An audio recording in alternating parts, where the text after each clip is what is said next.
Good morning, deep sea explorers. After 2 days away for weather, we are back in the water and exploring Gosnold Seamount this morning. We're just going to let the pilot set up here. We've just had the bottom in sight, and then we'll begin our dive. The Z-bias is pretty high. Continuing down. I'm at a 175 right now. What did we say, 190? Is to waypoint 2, but what is I think whatever you think. Slope? Yeah, whatever is, looks good for local slope. I think 175 looks pretty spot on. Okay, gonna start lifting up. Actually, come down a little bit more. Alright, I might pause around there. Copy that. Continuing down. I can start your swing arms if that's alright. Yeah, if you don't mind. Thank you. Copy that. Hydraulics are on.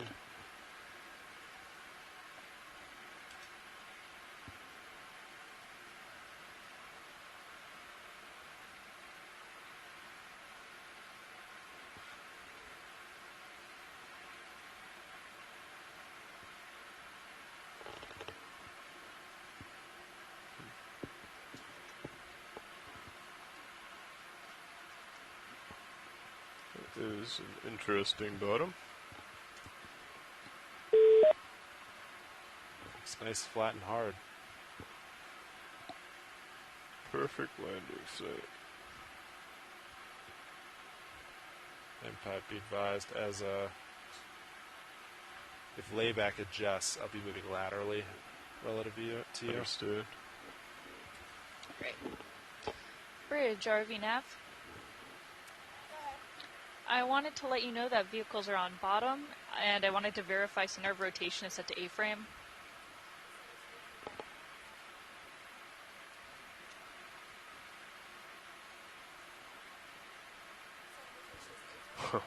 That is a Great. flat bottom. If now would be a great time to talk about a bailout plan. Okay, perfect. We're looking at a bailout northeast bearing 020. Copy that. Thank you, Bridge.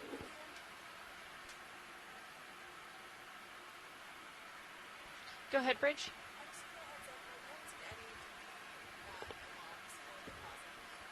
Good copy. Thank you, Bridge.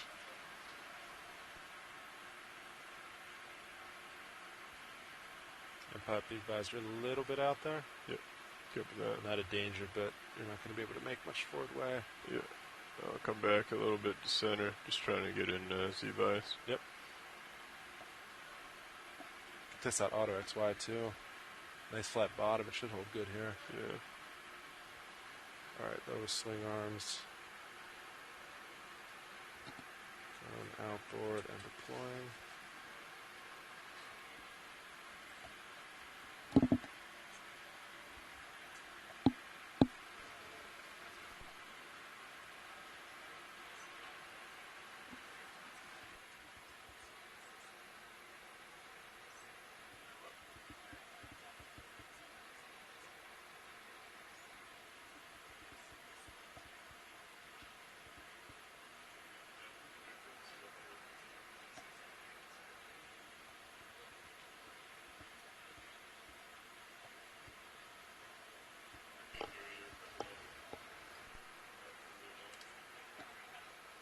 Alright, pilot lights are out. HP is off. Thank you. Cheers.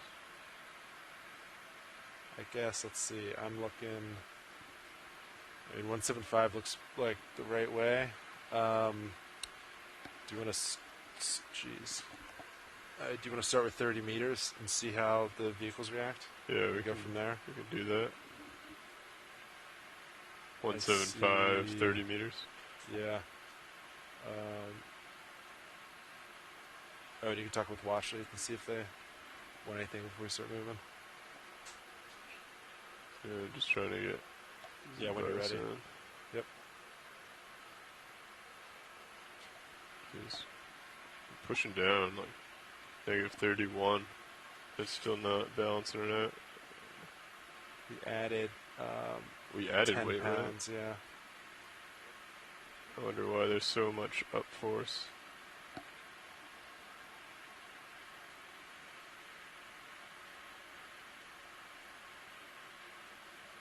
Doesn't look like a lot I of. mean, unless the current's coming directly at me and kind of getting stuck in our brow and pushing up. There could be some hydrodynamics like that happening. What is the current doing?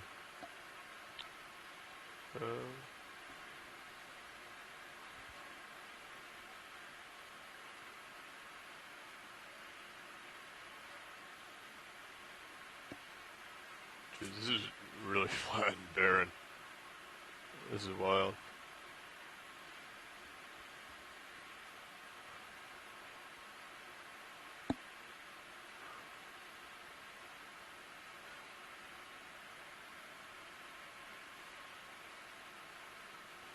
Alright. I do not have...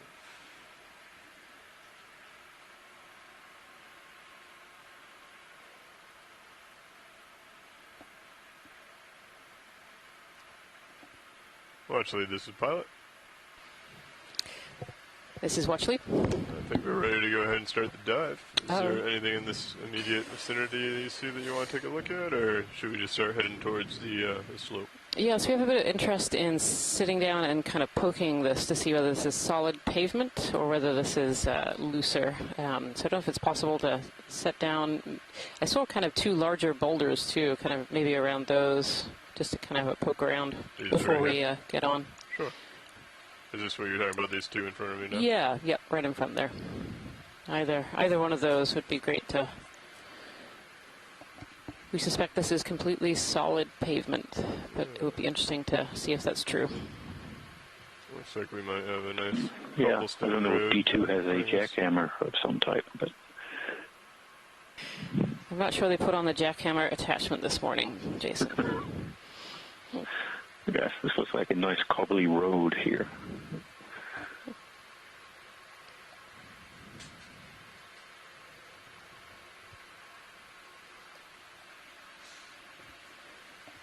Let's see. Yeah, I think this is solid. Good for that. Botryoidal ferromanganese pavement, which we have not seen anything like this before. It is really extensive, too. I mean, this just goes on and on. It's really quite fascinating. There is a target over here to our port sticking up. I don't know if that's of interest. Alright, arms coming live. If you feel comfortable, co-pilot, if you could Yes, bring up Mini. of course. Monitor right, going to HD2. I'll bring it down. Alright. Arms coming live, arms on, arms coming out. And you were just looking for a kind of a poke test, Watchley? Yeah, kind of a poke test to just see whether anything is actually loose around here, whether this is all completely paved over. The focus being this very spherical rock. That one's pretty solid. I did see it rock. Actually, yeah, I might be able to grab that. Watch lead. Oh, really?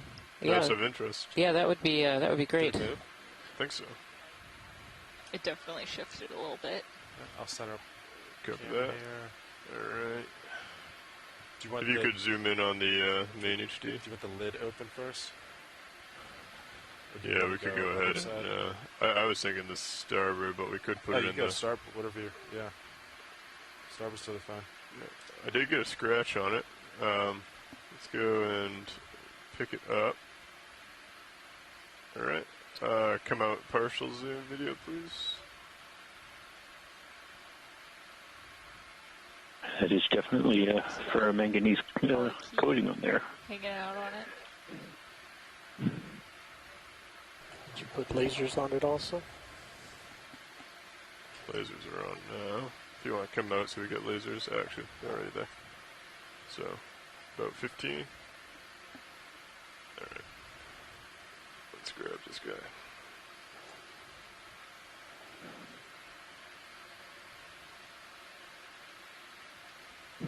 Oh, it is loose. Look at that. Twisted. Stand by Oh, for that did move. And look at that. The nodules around it are moving as well, Jason. These are for manganese nodules. Ooh, that's precarious. Whoa, look at that. Ready to bring inboard. That is a radar. bowling ball size for a manganese nodule, or at least a nodular shaped. Obviously, we want to be sure. Oh man, that is wild. Yeah, we can collect that one, pilot. Okay. Thank you. Yes, please. All right, for let's wing? go for starboard. Alright, that's it. We were certainly not Want some expecting light that to where you be That should be good there. loose bottom.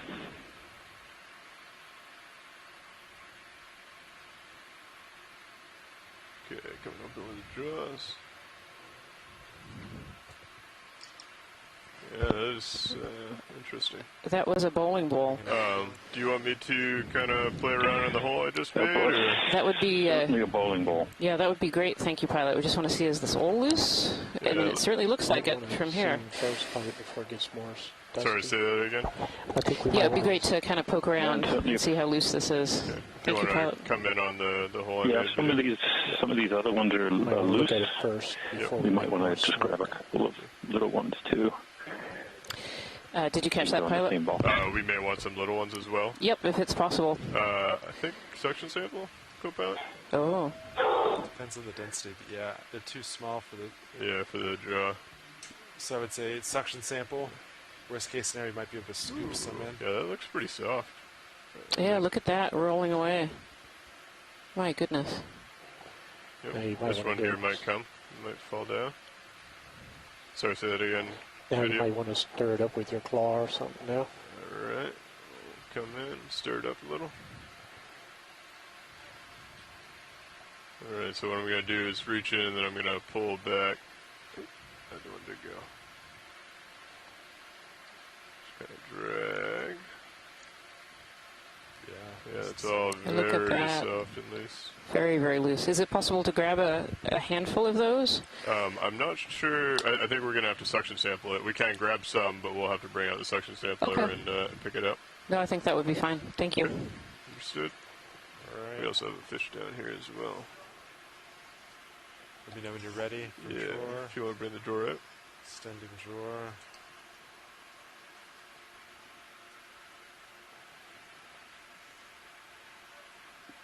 That's good there. Thank you. Then let's see, you're on jar 6, so I'll put you Probably go for just one. one. right? One's the one that doesn't have a filter. Was that container one? Yes. Alright. If you want to bring Ready the for drawer retract. in. Yep. Retracting.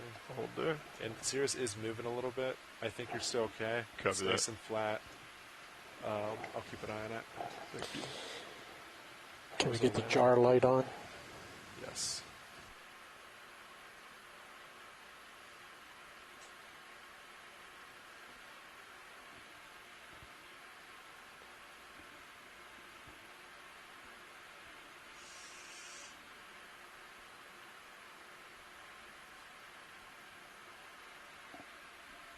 Let me know when you're ready.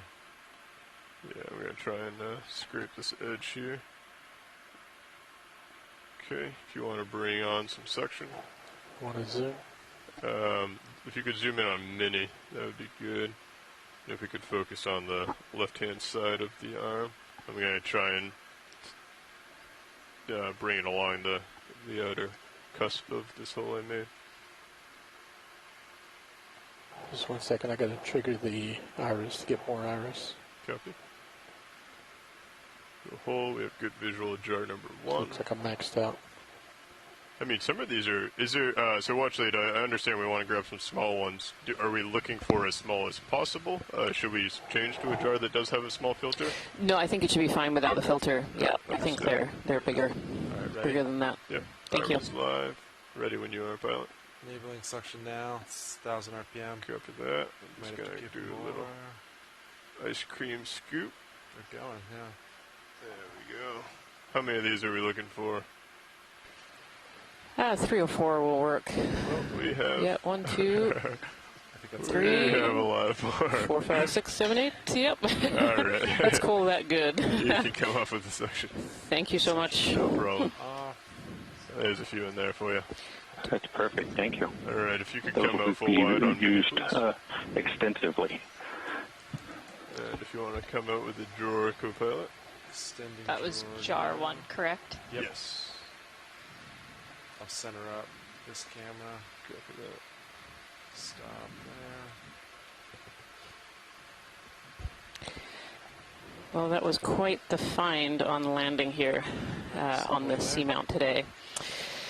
So good morning, deep sea explorers. Today we're exploring Gosnold Seamount, having had 2 days out of the water because of weather. We're on Dive 16 of the NOAA Ocean Exploration Expedition, North Atlantic Stepping Stones.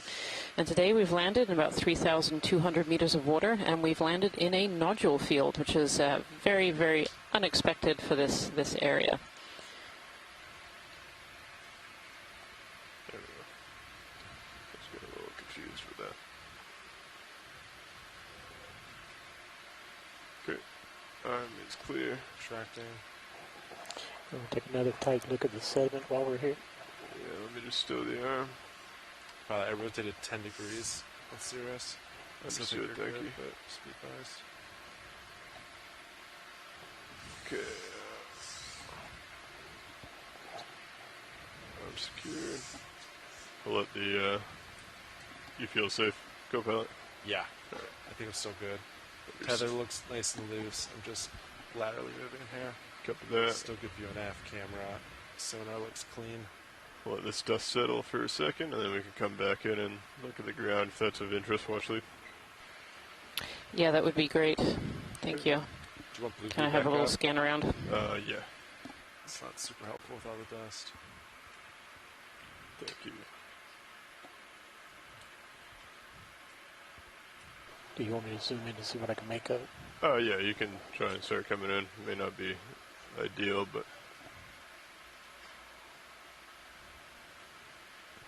did seem quite fine underneath this top pavement layer. A little tilt down. Coming down a little. Holding there.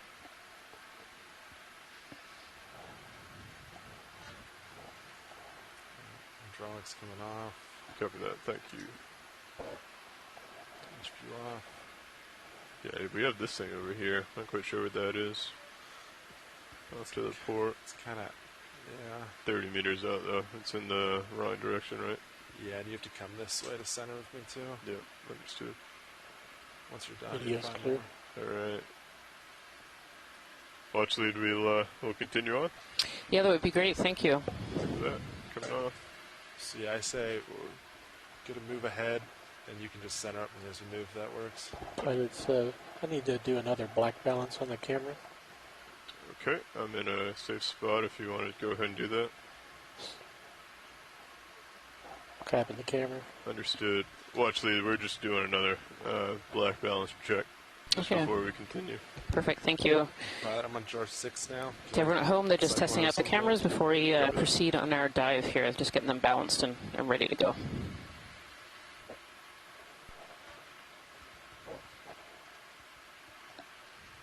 Go ahead, watch lead.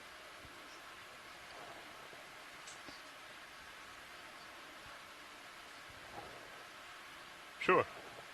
Yeah, go ahead and do that. I'm gonna come center myself up, pilot, co-pilot. Understood. Suction's disabled. That's much better. Excellent. Oh. Speaking of that, there's a fish. And do you want to get that moving, pilot? Yes, we're ready for the move. Video's clear. Okay. If you want to come in on the fish. Now, 175, do we have a distance we want to go? 30 sounds good to me. I think. 30? Alright. Does that work, pilot? 30 Yes. This looks a bit like 30 a meters. Snaphobranchid eel. We've seen a couple of these on previous dives here. Blizzard Bridge, wrong. RV nav. Typically have all these scratches and Yeah, scrapes it's not a along good their time to body, put in a both ship from move. predator-prey interactions, Great, but we're also looking from at range of trying to find 30 prey in amongst meters, larger rocks. bearing 175 degrees at a speed of 0.2 knots.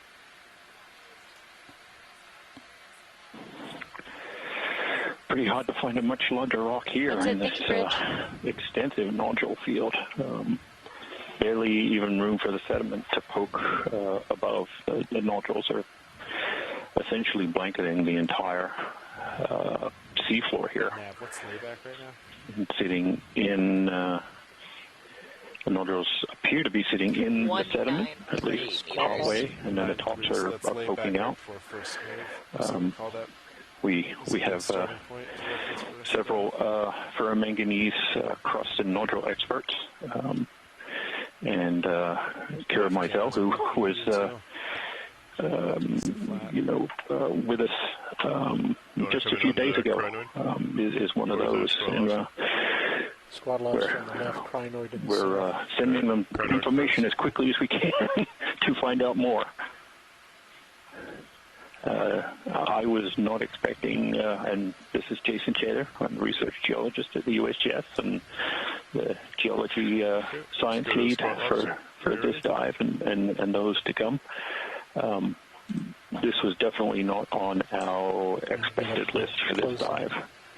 Sorry, say that again, video. Can we get up real close to it? Yep. Yeah, this was definitely a bit of a surprise this morning.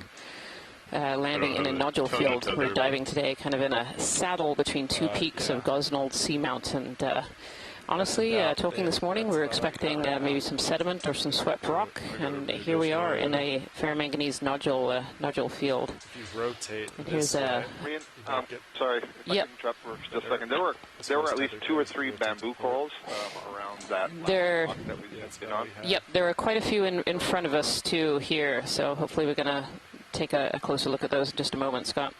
Sorry, what are you looking for? Still getting stable. Sorry, thank you.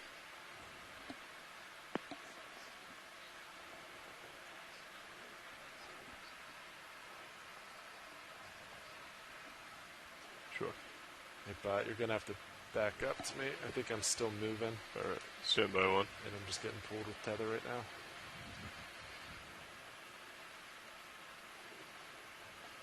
Okay. Kind of see where centered, and I think Sirius is just keep moving that way. Yeah.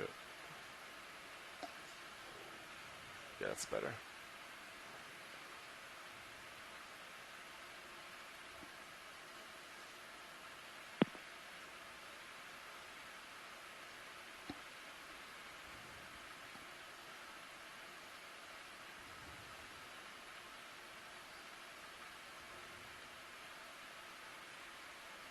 Video if you want to come in on the squat lobster.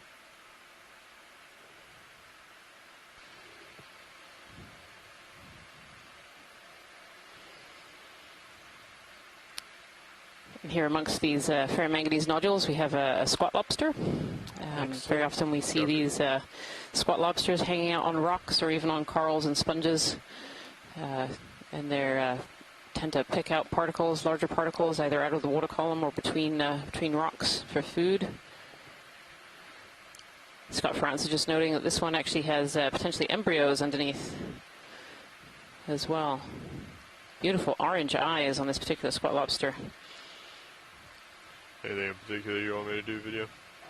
No, that's the best we can do. See the antennae up in the water column? Those are kind of tasting the water, looking for food. We're just waiting for tether. And then you wanted to look at this coral down here? Yes, that would be great. Any of those, yeah. One dead center would be good. In amongst all these nodules, there are these thin corals sticking up. And they're very, very small, so it's going to be quite tricky to get a good look, but looks like all the polyps are actually in as well.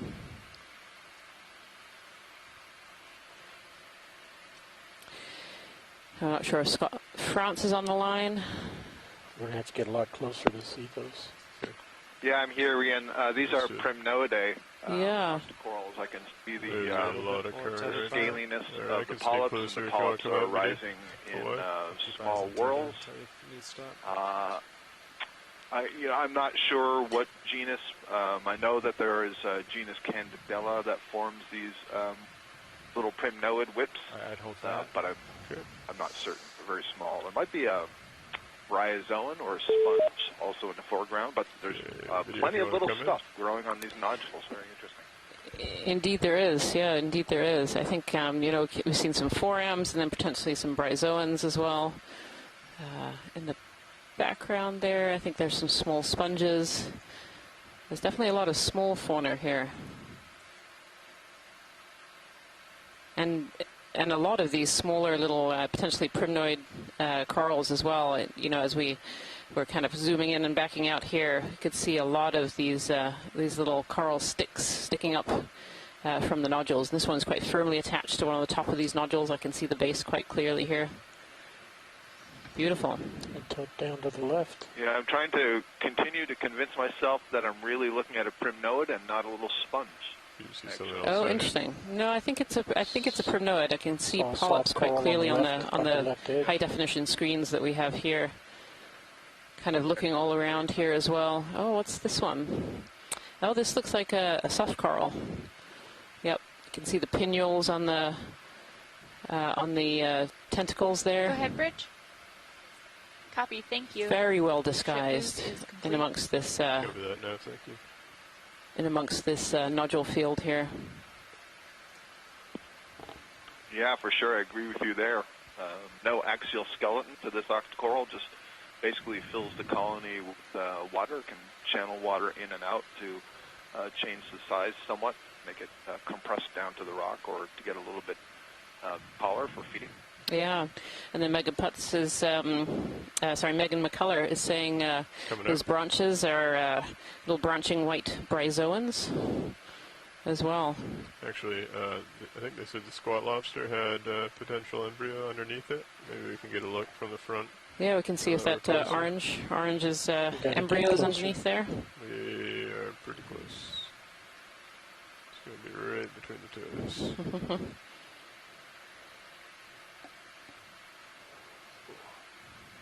Come in. Good morning, everyone. This is Kira Mizell tuning in. I was woken from a slumber to check out these nodules. Wow. Good morning, Kira. It's great that you can join us this morning, even though you are officially off duty today. We've managed to drag you back in. I hope this is a good thing to wake up to. It's interesting, the back Absolutely. as well, like the sea floor. Everything's covered in this. That's great. Thank you so much, Pilot, for that beautiful imagery of that squat lobster there. Right. Let's continue. Yeah, so it's really, regarding the nodules, if I can just chat about them a little bit as I've gotten oriented checking out the map where we are. It's incredible on that zoom, too, seeing we've got all these nodules as well as ferromanganese-coated debris of many other kinds. Seems like what's happening in the saddle between these two seamounts, this is just an amazing coverage. So nodules, they require a nucleus to precipitate around. And so this is showing us that there's an abundance of material here that can serve as a nucleus to form these manganese nodules. Unlike this isn't quite an abyssal plain region where you could, have a deep seafloor that would have nodules sitting on sediments and might be able to get metals as they grow from both the sediments and the seawater. It appears here in this saddle that they likely would have a similar composition to crust on any big outcrop, but really just highlighting the vast amount of material that's available for these nodules to form. This is just a spectacular site. I'm glad you guys picked up a few so we can check out the chemistry and see if these are forming mostly from seawater and are an interesting analog to crusts in this region. It also, ferromanganese nodules need a really low sedimentation rate in order to form, which is why they tend to form in parts of the abyssal ocean where there's not a lot of surface productivity to have that marine snow falling on them.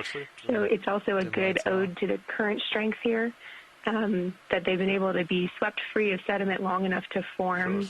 They're also quite rounded, which the reason that manganese nodules get rounded is a bit of a mystery, and how they stay at the sediment surface as well. Is it fauna pushing them around? Is it They're light enough to be pushed and rolled, and they stay rounded. So this is just incredible to see this density and this rounded atmosphere for these nodules. It's just incredible. So that's my long spiel. I'm happy to stick on the chat and keep looking as we continue forward. But thanks so much for calling me in. This is wonderful. Thank you so much, Kira. I really appreciate that download on what nodules are. It's really interesting to see all these organisms as well that are living in amongst these nodules. At the moment, we're looking here at a stalk crinoid that has a bit of sargassum that's been wrapped around it. So the sargassum grows up in the upper water column and eventually becomes encrusted with so many organisms it sinks to the seafloor. And here one has got caught up on this crinoid. I was wondering what the orange was there. Thank you so much, Pilot. If we could zoom in on the sea star that was up in the foreground, that would be great. Yeah, video. All lights are as dispersed as I can get them right now. Okay, coming in on the sea star. Go ahead.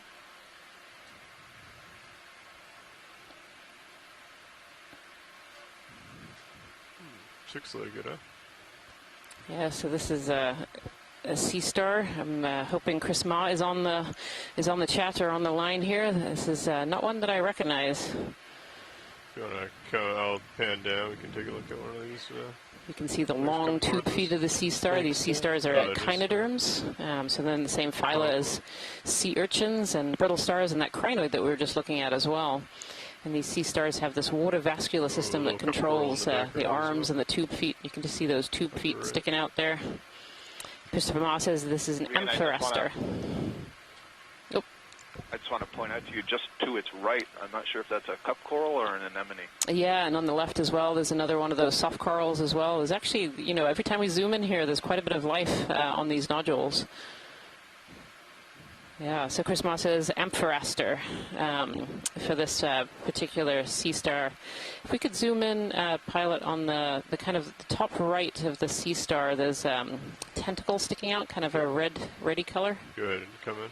There's two of them. You want the upper or lower? Oh, yeah. Actually, the lower. So the upper is another one of those soft corals we were just kind of looking at. This lower one. That's full zoom video. Yeah.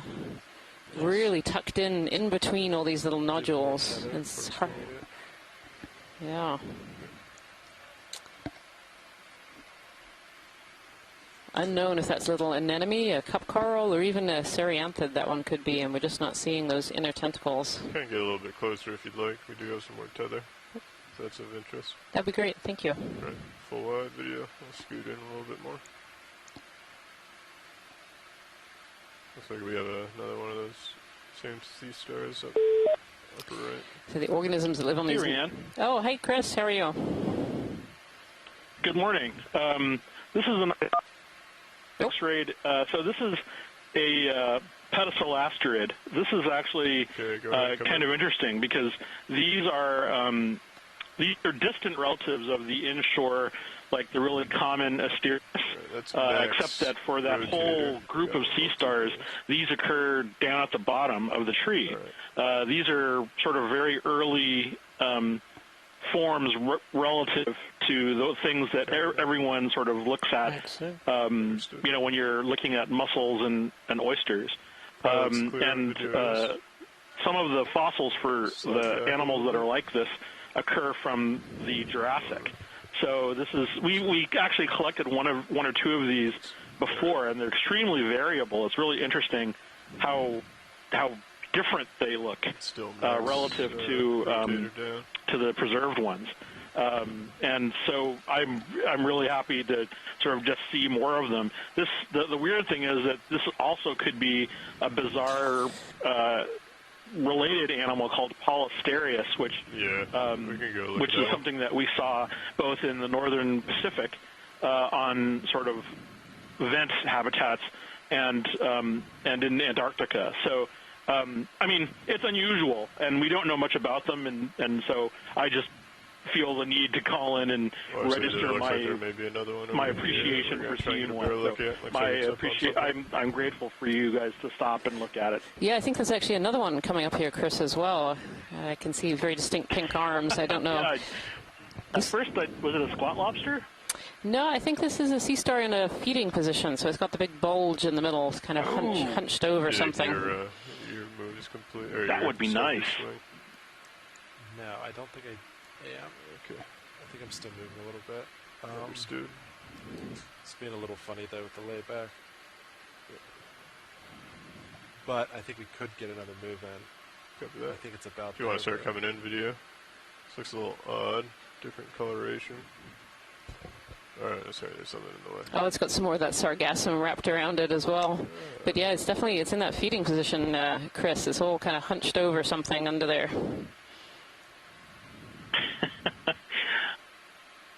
Well, let's see. Maybe it's just feeding on the sargassum. Oh, neat. Okay. So they're feeding on something.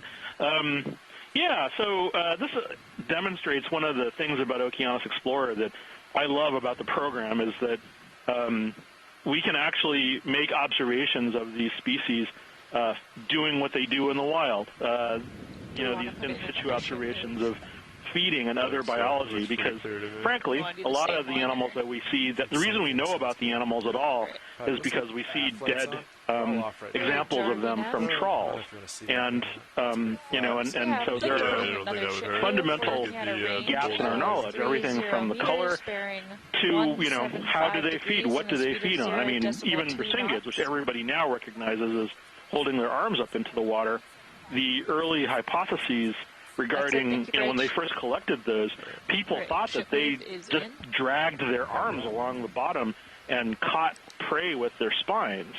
You know, and that's very different from what we know today. They only started seeing Brisinghids with their arms, you know, held up into the water current, I think in the 70s, you know, when Alvin started going down. So even something relatively simple like feeding like this is food for the gods for me, because I can, you know, and who knows what we'll see that, you know, it might be feeding on.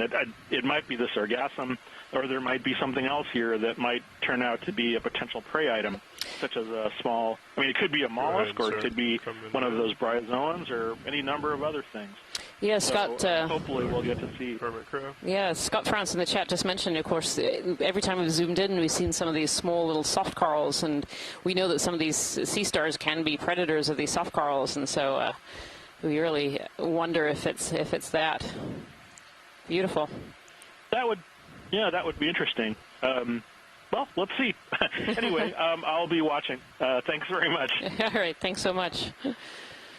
So this is really interesting. So this is a Pagarus, Parapagarus, I believe. This little crab with a shell, and on the back of its shell is actually an anemone, a clonal anemone.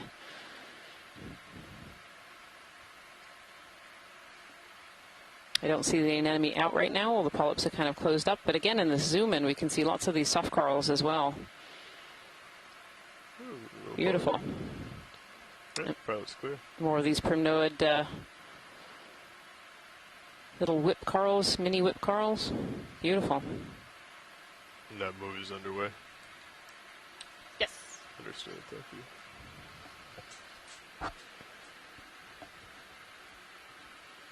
Alright.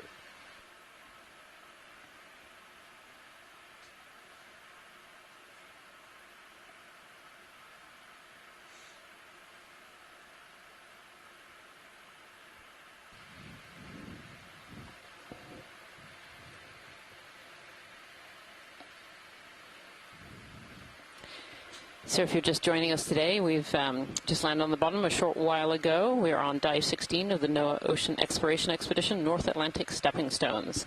And today we're on the New England Seamounts. We've actually moved further west. We're kind of on the final stretches of this expedition. And we're diving on Gosnold Seamount. We're diving in kind of a saddle in between two peaks where we expect it to be relatively high current. And our depth today right now is 3,236 meters. And when we landed today, we've actually landed in a ferromanganese nodule field, which is very, very unexpected for this area. Take it.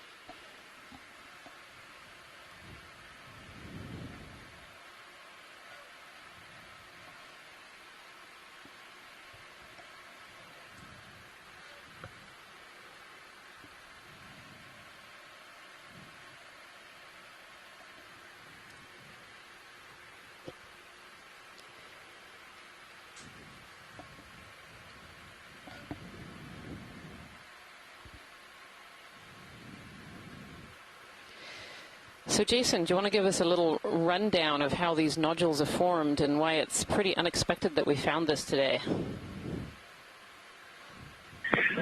Hopefully I'm not too drowned out by noise.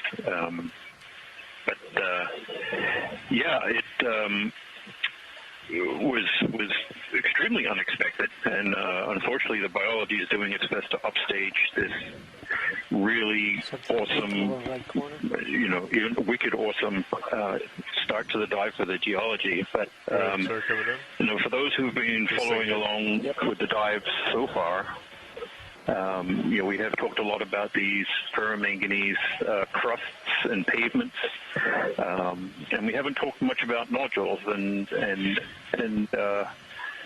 is that an enemy? I'm just going to ignore it. It's an enemy. Don't you worry. I'm writing these down.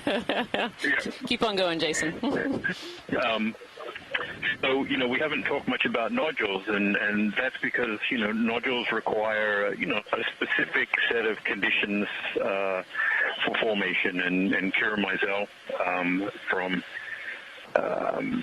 the USGS Santa Cruz office and is the co-geology lead on this expedition. Talked a little bit about it. So, getting the right conditions in the right spot is important. And because we don't know very much about these seamount environments, finding nodules was not expected. And that just may be a sampling bias that we have and not fully understanding the conditions. But so if you've seen us on other maps, we sometimes try and push some of these nodules around to see if they are loose, and so far they've been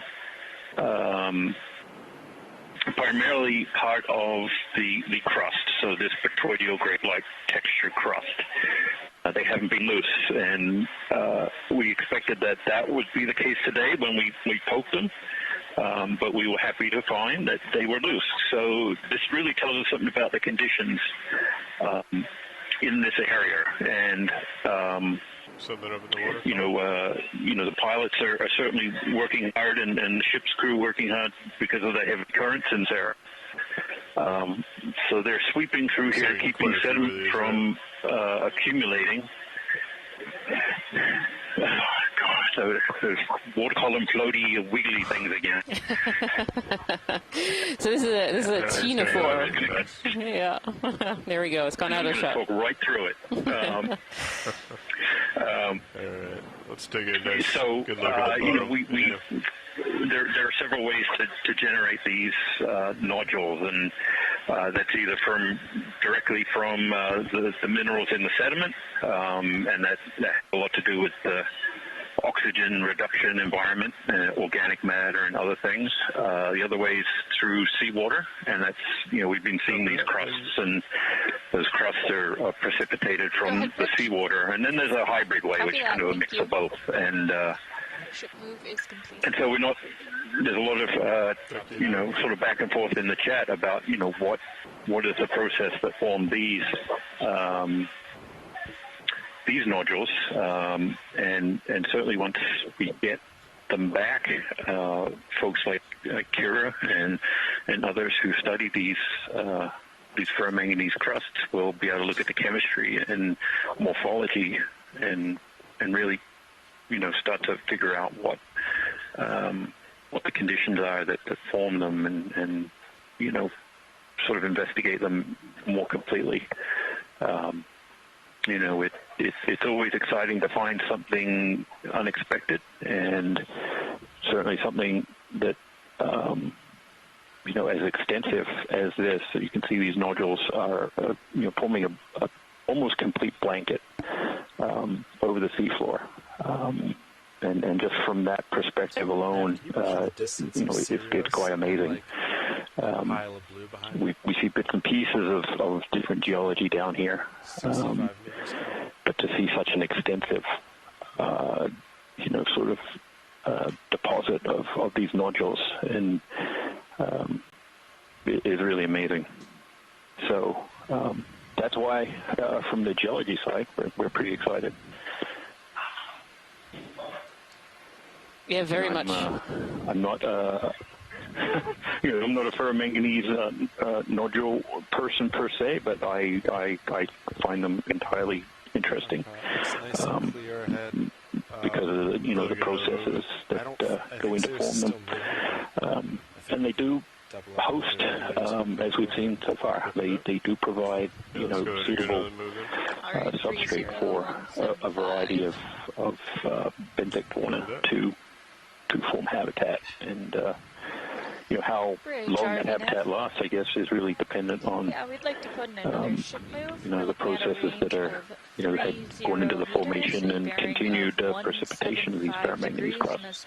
So lots of feedbacks between the geology and biology. Yeah, absolutely. When we've been zooming in on these ferromanganese nodules, we've seen just a lot of different organisms, from these small soft coral whips that we see sticking up to some true soft corals that we've seen on these nodules. There have been isopods and forams and bryozoans, and then some of these larger sponges as well that we're seeing kind of around as well, and some of those sea stars, of course, that we zoomed in on earlier. So it's really interesting to see all of these organisms. We're not seeing many of the big forms, maybe because it's a little bit too much of a mobile bottom, where the bottom moves around a bit. It's harder for organisms to attach to, but certainly a lot of life around these areas. Hey, Pilot Watch Sleep? Yeah, go ahead. Could we zoom in on the crab on the very bottom right? I think this is another one of those hermit crabs, the Parapagoras, that have the large anemone on its back here. Copy that. It's interesting to see two of those.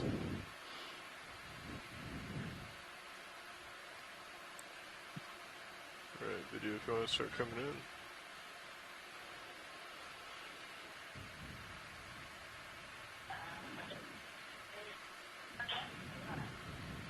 Yes, I believe this is. And you can kind of see that rather than being able to see the shell, you can see this large anemone that's curled over. It's not open right now. This particular one tends to have several different polyps on it. And that's the second one that we've seen so far.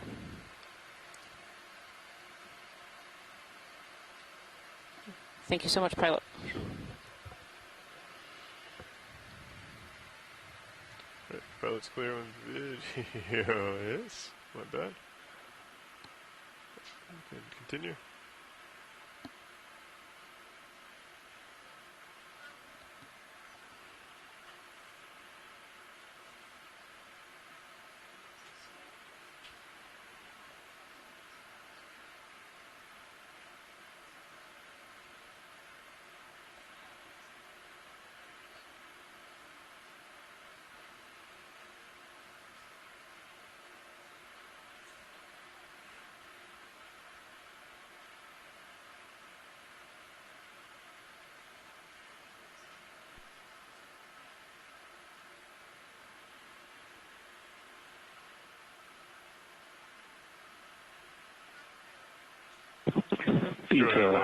These larger nodules, call them nodules at this point, and we did sample one earlier that was more than 10 centimeters in diameter and did look like a very impressive you asked for a quick zoom on bowling ball. Finding them periodically scattered around, I wonder if there's some sort of different nucleus on the inside of those.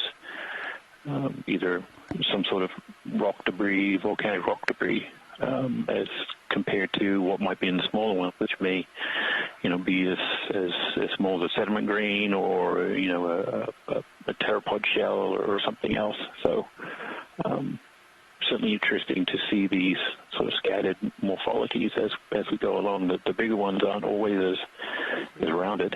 I think we got really lucky. Video if you want to start coming down this boulder here, center. On that first one we came across was almost perfectly spherical. I guess if we zoom in on this rock here, there's something on top of it.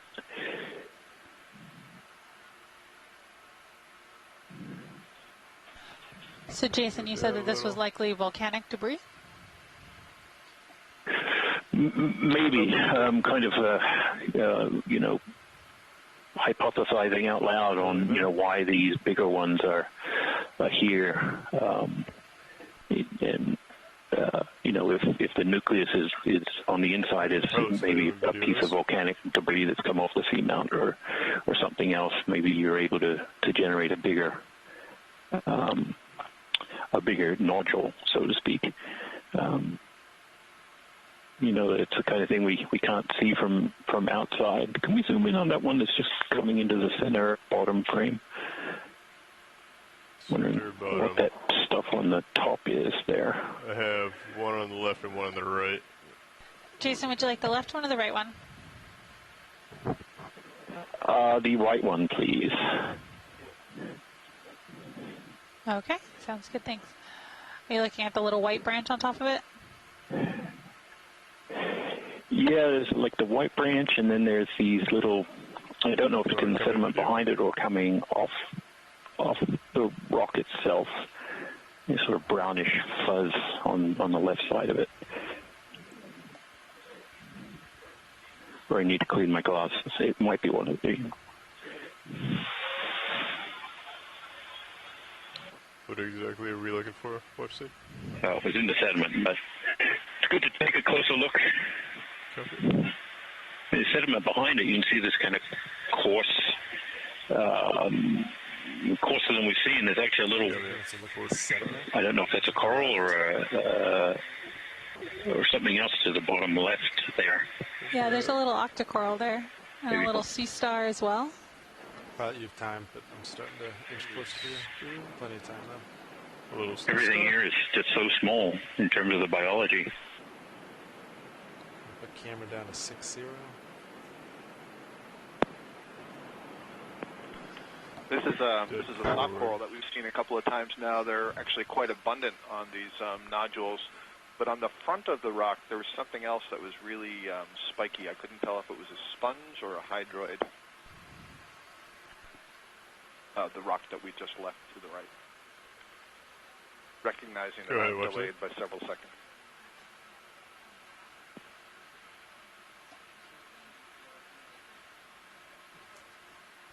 Copy that. Spiky white thing, I believe I found it. Copy that. Yep, Scott, we're going to zoom in on it just a second. Go ahead, video.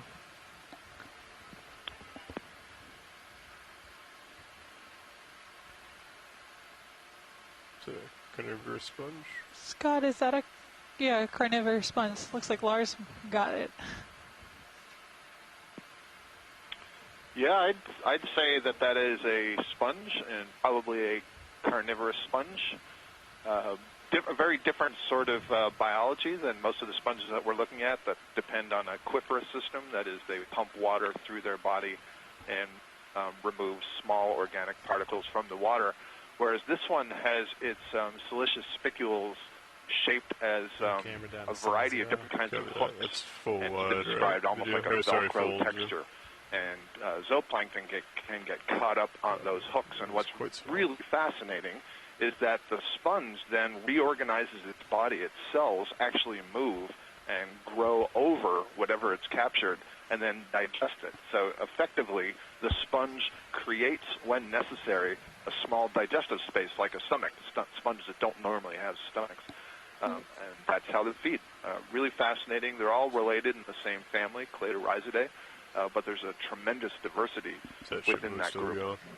No. What? I've never heard that was how they ate. That's so cool. Yeah, really cool. They have no more remnants of the aquifer system. That is, they don't have the cells that pump the water. And presumably this is an adaptation to living in a relatively food-poor environment. Most of them that are known are from the deep sea, but there are some also in shallow water in caves, which are kind of deep sea analogs in that there's relatively food available because they're really dark. Camera going to 8-0. That's really cool. Thanks, Scott. All right. Just to watch later, is this a sample or are we continuing? Let me check. Folks online, do you think that this should be a sample? I know there's not much known about carnivorous sponges in the deep sea, but are there any requests for a sample of this one? I think it would be a welcome sample. I imagine that what we're talking about is picking up the rock, right? We would potentially suction sampler, but let me confirm. We could attempt the suction sampler as well. Awfully small. It is quite small. I don't know what would be left after you tried to suction that. All right, well, maybe we'll keep looking then. Okay. Run. How big is that rock? The rock's definitely not going to fit in a bio box, but if you could come out until you can see the lasers video, please. Thanks. Yeah, it's pretty large. I mean, we could grab the rock and then hope that the sponge stays. But so, folks, there is an option here to potentially collect this rock, and if we do, it would go in the rock box. We would not be able to fit it in the bio box just due to its size, because it's quite a large rock. If that is the case, though, we may risk potentially losing the sponge, but we could try. So what do folks think? We also are going to have to move the ship back if we want to collect this. From the geology side, given that we've already got one big rock in, I think it's in the starboard box, or the starboard rock box, we would potentially miss out on a bigger sample of the volcanics. So from that perspective, I think I would vote for no, but certainly if the biologists are. I concur with you, Jason. I think you're right. I think the chances that we would lose that due to abrasion in the rock box mean that we should save the rock sample till you see something that is truly interesting to you, and we'll just leave that sponge be. But thanks for the suggestion, Casey. Great, thank you guys. All right, looks like we're coming up on a couple more of these boulders with some sponges on them as we come into view, and more of this nodule field.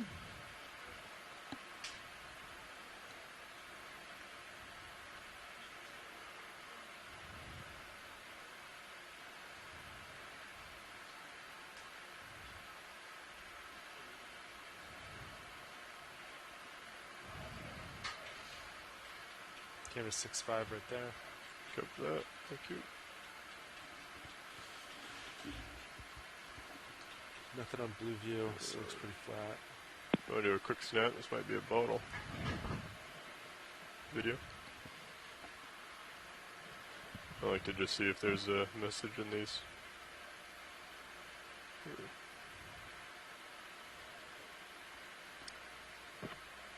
So this looks like it might be a beverage bottle, some anthropogenic trash here on the seafloor. Unfortunately, we do see this sometimes, particularly as we get closer to shore and in more densely populated areas. Another sea star for Chris Ma. Yeah, I think that might be the first piece we've seen in a lot of dives. I remember one from the first dive, but don't remember seeing anything from all the other ones. That fits my recollection as well, Jason. As we're getting closer to a populated coastline, though, we might start to see more of this over time.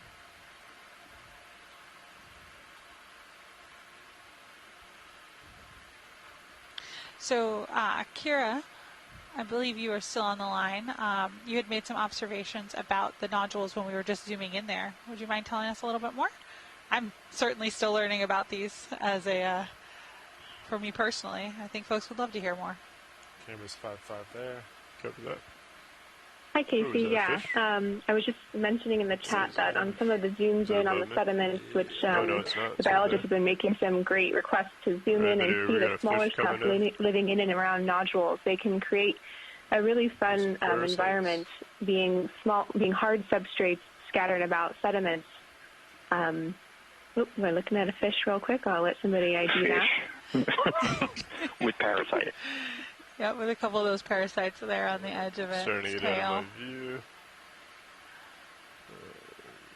Have to let him I just, and so I was making the observation that on one of those zooms, checking out to check out the infauna amongst the nodules, I saw, you can see some broken nodules that have a really finely laminated texture on them. indicating that they're likely hydrogenetic. You can still get you get concentric growth for all nodules around a nucleus. You can imagine it sort of growing out like a tree ring. But that broken surface sort of showed me in those fine laminations that's more a signature of hydrogenetic growth, meaning that the metals are coming from seawater that and the oxides that are forming those ferromanganese nodules.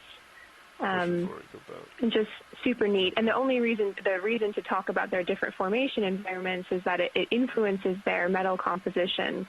And so the metals that are accumulated in these nodules might very well be very different from the metals that are accumulated in manganese nodules out in the abyssal plain, which is where we hear a lot about nodules forming in those environments. And so it's always really neat. Those can have inputs from the sediments. When the redox conditions become more reducing, the metals can be released from the sediments and accumulate in those type of nodules. There can be mixed, where you can get metals from both seawater and the sediments. And it'll be great to check out the chemistry of the nodules collected here to see, but it looks to me like there's a lot of clues that they are likely hydrogenetic, so more similar to the composition of a ferromanganese crust. It's just incredible thinking about what has supplied all of the nuclei that initiate the growth of nodules in this region. I'm curious to find out if any of the volcanologists on the line think that this could be a lot of volcanic debris that, accumulated in this region, and then some sediment buildup and created these perfect formation conditions for the nodules here. It'll be wonderful to see the size of this nodule field if we get out of it on this dive and start to think about the distribution of these nodules on this seamount, to sample them for their chemistry, to think about their formation environment. And then, of course, as we've been zooming in, seeing the different fauna that are using these as a hard substrate for inhabiting this interesting foul between two peaks on this seamount. Thanks for letting me pipe in. Thanks, Kira. That is certainly really interesting. I might have some more questions for you in a moment once we take a look at this guy here, this individual. Interesting.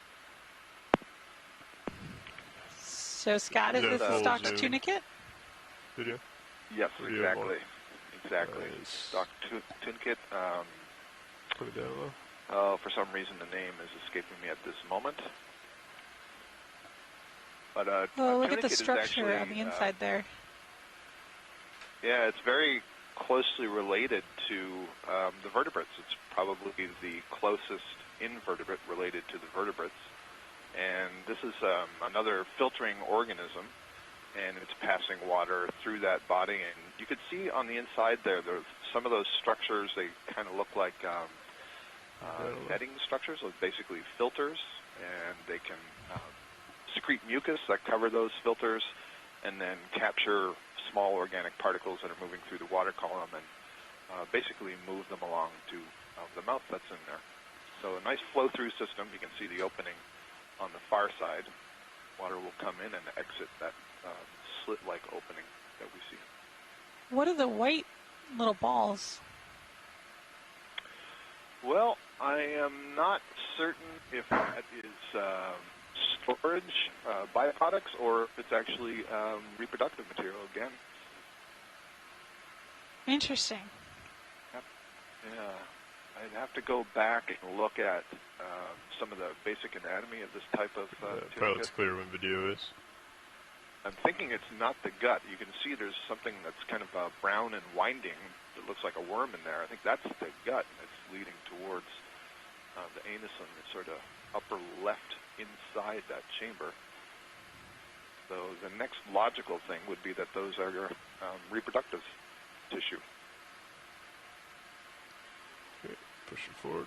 Interesting. And you can even see them, the further we get zoomed out, the more clear you can see them, too.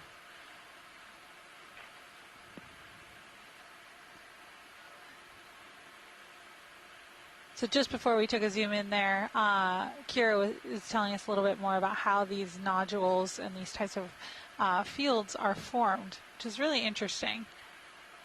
So thank you, Kira, for providing that background.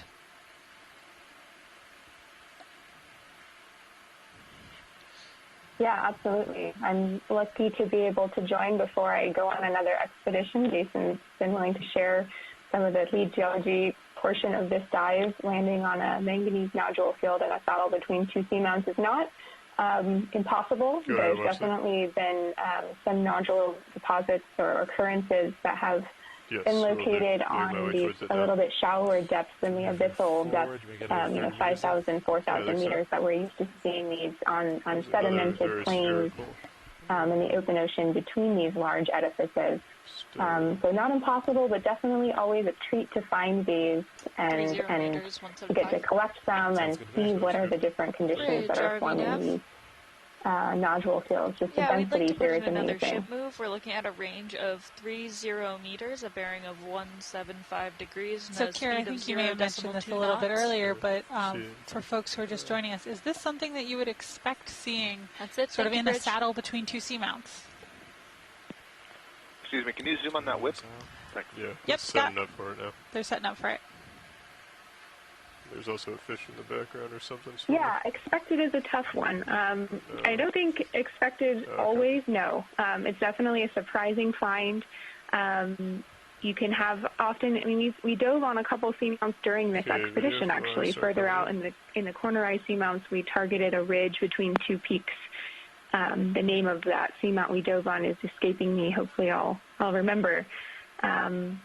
And there we just found sediment. It was more of a debris field with some slope failures. And so it's definitely a surprise to find all of these intact, dense nodules here. Like I said, not impossible, but a surprising find. Thanks, Kara. So it looks like we have a bamboo coral here. Just at the edge here of the shot, you can see one of the nodes. Let's get it down to the node. Yes, yes, this would be either in the presumptive clade Jasonisis or could be a B-clade Keratoisis. We won't be able to tell because it's unbranched.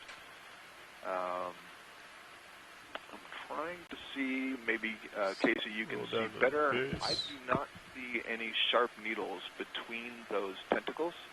The tissue itself is quite opaque, so there's probably a lot of scales in there. Yeah, I'm not seeing any needles right now, but just looking at a section of the branch which is denuded, but with no predator here. Yep. Not anymore. But, yeah, it's curious what may have formed that in the past. You get a nice view, though, of that protein-constructed node, the dark part, and then the internode, which is deposited calcium carbonate, calcite, actually.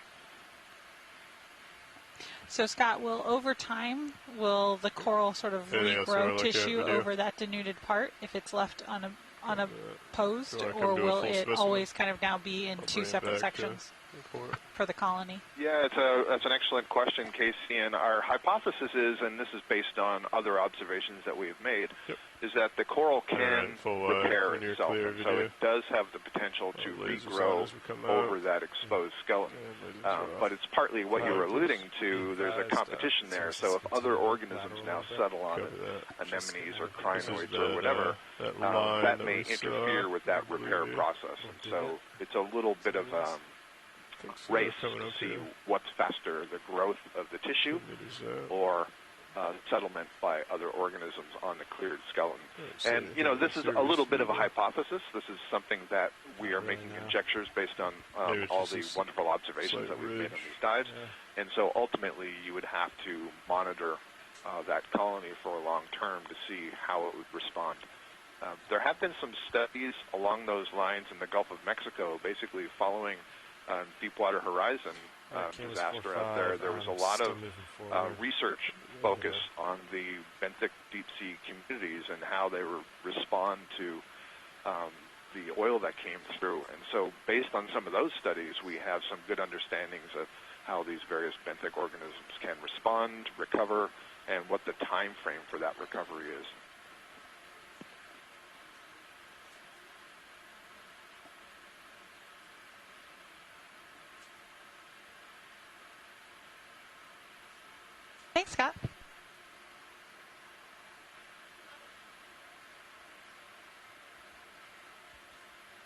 we're starting to see more of these larger ferromanganese coated. I'm not sure we call them nodules at this point for the bigger ones. At least the earlier one we found was very spherical, and the one we collected. So I'm wondering, as we approach, we're starting to approach the steeper section, whether we're seeing material that's fallen down from the flanks of the seamount and gotten caught up in this nodule field, and the ferromanganese crust and the metals have kind of accumulated on them like they do for the smaller nodules themselves. Really interesting bottom type that we're seeing here. Just really, I think we traversed probably over 150 meters or more since the start of the dive, and we landed in this environment, and we continue to see it. So.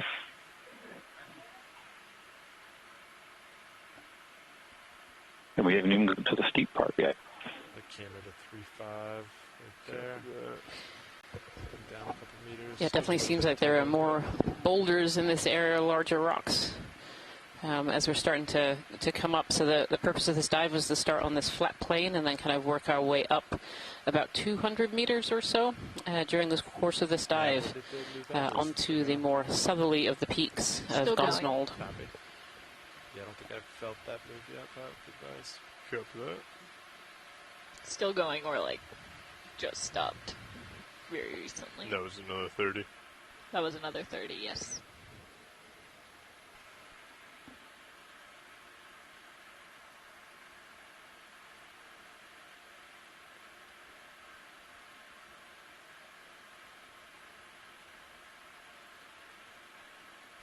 Copy that. It's like another snaffle-branket fish up in the top right pilot, kind of hiding behind a boulder.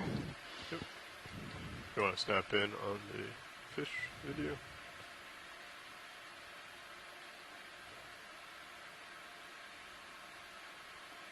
Yes, this looks like another snaffle-branket. We've seen a couple of these so far on this dive.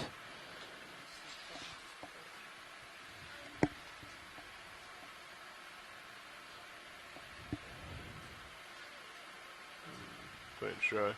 Alright, full wide video. We might be able to get a better view as we get closer. Hiding away in between those boulders, refusing to come out. A little bit more tether. Copy.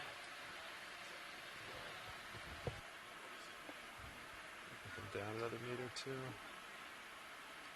Thank you. Looks like it's starting to pick up slope, but still pretty, yeah.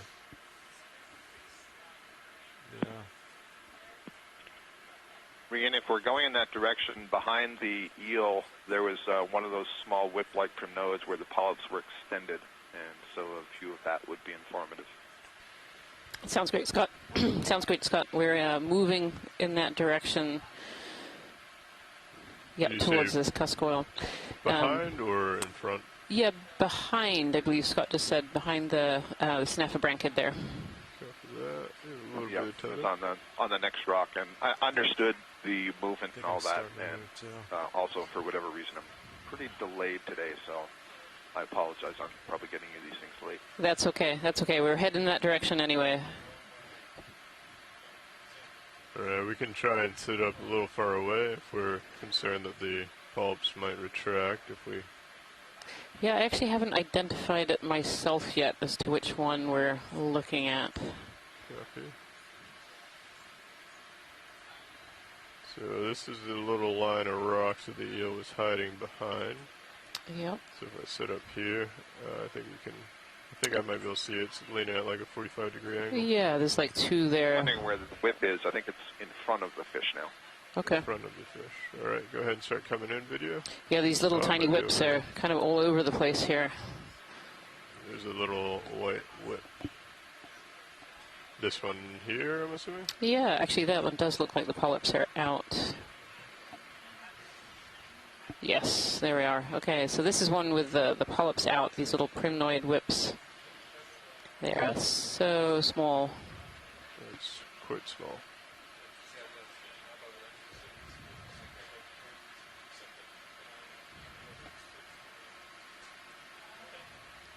I could attempt to get closer. The last time that happened, the polyps retracted, I believe. Yeah, thank you for that. That'll be helpful. Yep, that would be great, pilot. Earlier, sorry, I noted earlier that back in 2005 on Yakutat Seamount, we did see some very small primnoid whips, largely like this. I can't quite tell right now if it's the same, but those would have been in the genus Convexella, species Convexella youngerseni. Thank you for the close-up.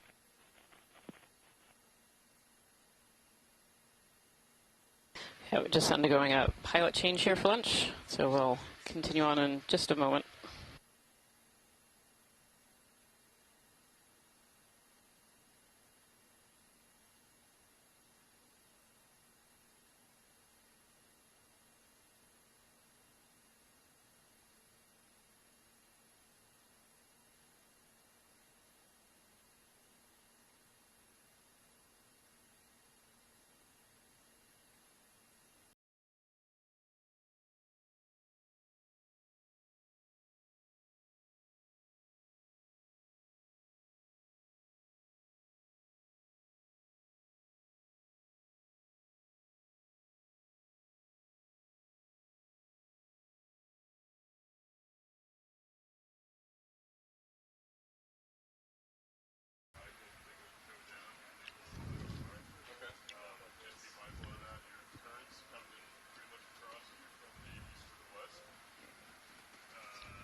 There's also a significant layback. Copy that. What's the distance? Approximately 200 meters. Thank you. Appreciate that.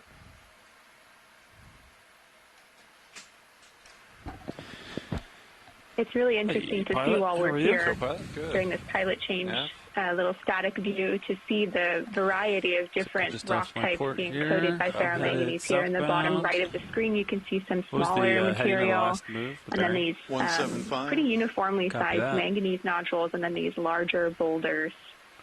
Still trying to figure out a good reason for all the different types of rock that have accumulated here, and especially what could be the nuclei for this manganese nodule field that we're seeing. Trying to figure out if it could be a volcanic process.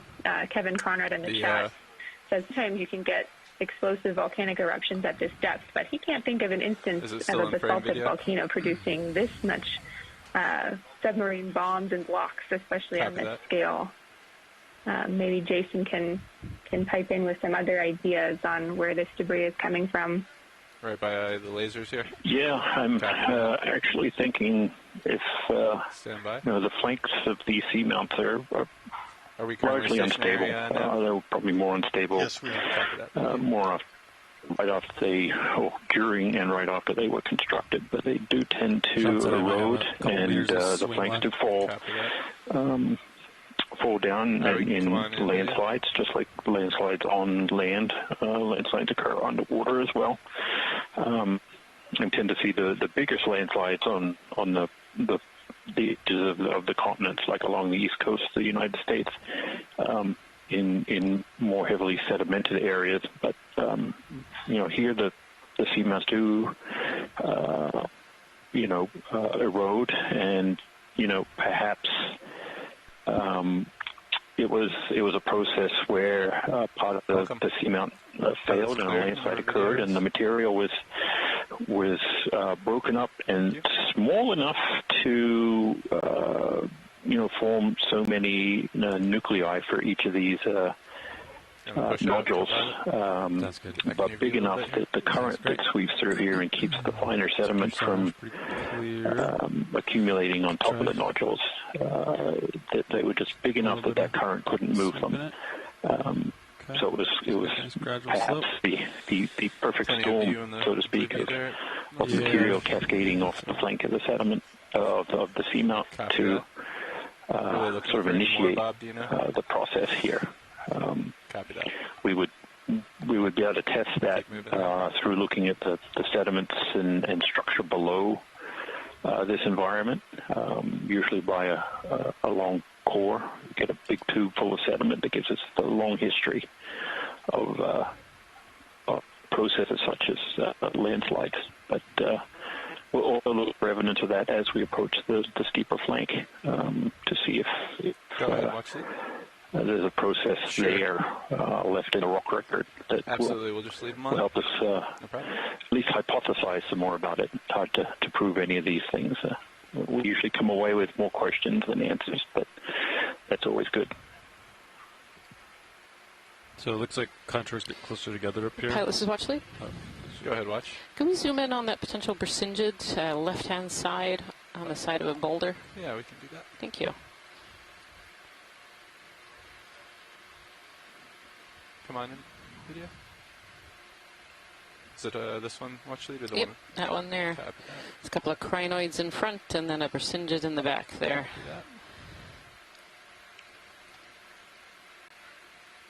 So both these crinoids and this Bersinged are both echinoderms, so they're in the same phylum as sea urchins and sea stars. The Bersinged is a type of sea star. They have these really distinct long spines coming out of each arm.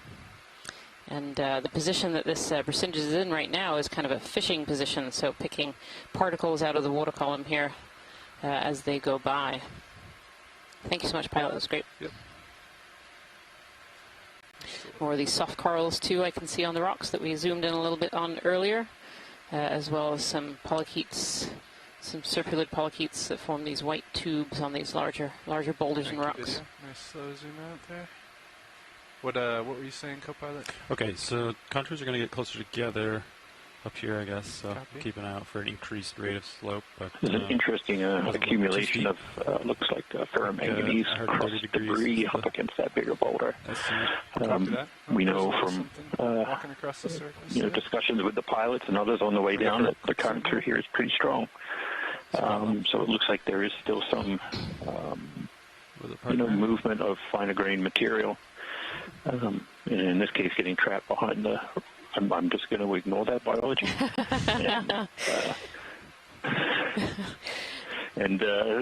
the processes are pretty strong, and those weren't small pieces. So the currents are quite intense through here. Stop moving as soon as we. Yeah, so this crab here is a hermit crab. It's Parapagurus, and on its back there has a type of anemone called Epizoanthus, and so it does have a shell. We see these are, relatively common in the northeast Atlantic, and we've seen quite a few today already on this field of these ferromanganese nodules. Thank you so much, Pilot. Pilot's clear. Thank you, video.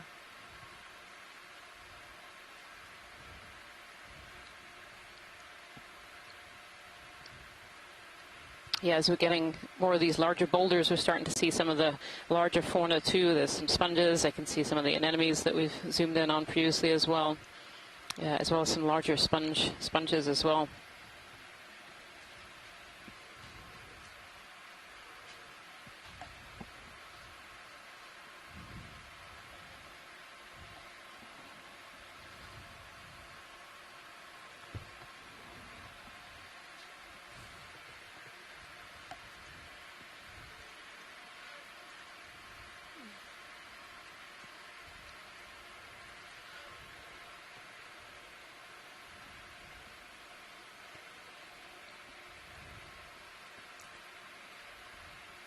So we're stationary here, you're looking down at me. Once I push out a little bit, maybe we can get another move in. Sounds great. Yeah, it's pretty flat, so. Copy that. We could probably cover 30 meters, no problem. Pushing forward. Tether looks to Are be you in good happy shape. with 175? The target's at 192, but it's not a hard target.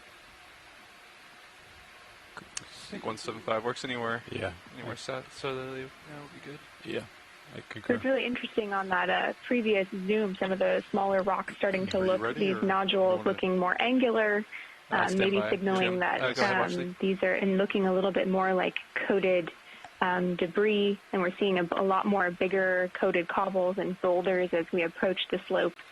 So kind of leaving that really rounded, larger nodules that we were seeing previously. Yeah, stand by, Jim. So We'll poke the ground open and get that in. Think about how this landscape is changing as we move up slope. I think here's as good a spot as any. Yeah, Kira, it would be pretty interesting. So the pilots are going to set up and again, kind of move the manipulator around in the seafloor here and see whether it's more sedimented or whether it's remaining in these round nodules. It definitely seems to have changed textures from the very beginning of this dive here. Yeah, absolutely. And I think Jason hit it on the head when he was talking about the high currents here, and they've been asking, does this seem like it's an expected finding to find nodules here? And I think it seems like pushing down like 40%. We could have seen another pavement with these really strong currents here, but a deep enough depth and enough substrate to make more of a ferromanganese crust pavement.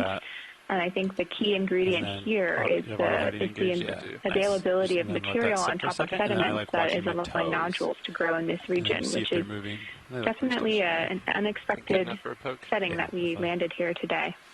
Thank you for ramping up hydraulics. No problem. Give it a quick poke here. All right, arm coming on. 3, 2, 1.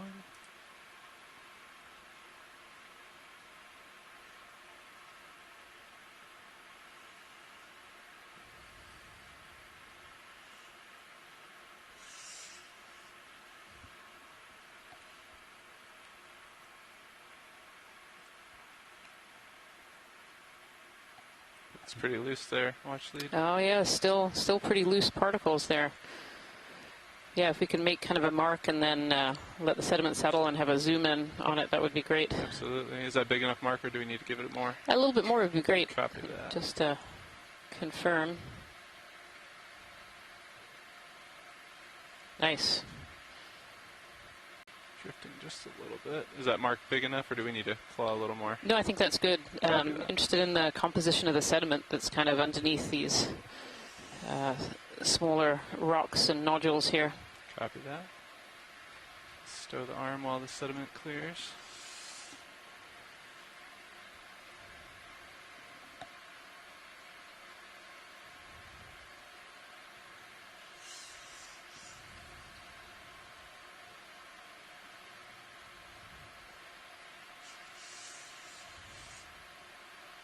Yeah, where the skid was too might be good to look.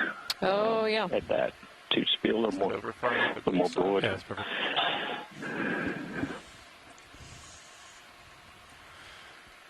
I don't know if you caught that pilot. They're suggesting looking at the skid mark too. Oh yeah, that did a better job than the claw did, didn't it? Yep. But really interesting to see that this bottom is very much more kind of debris-like necessarily than the rounded, very distinctly rounded nodules that we were seeing.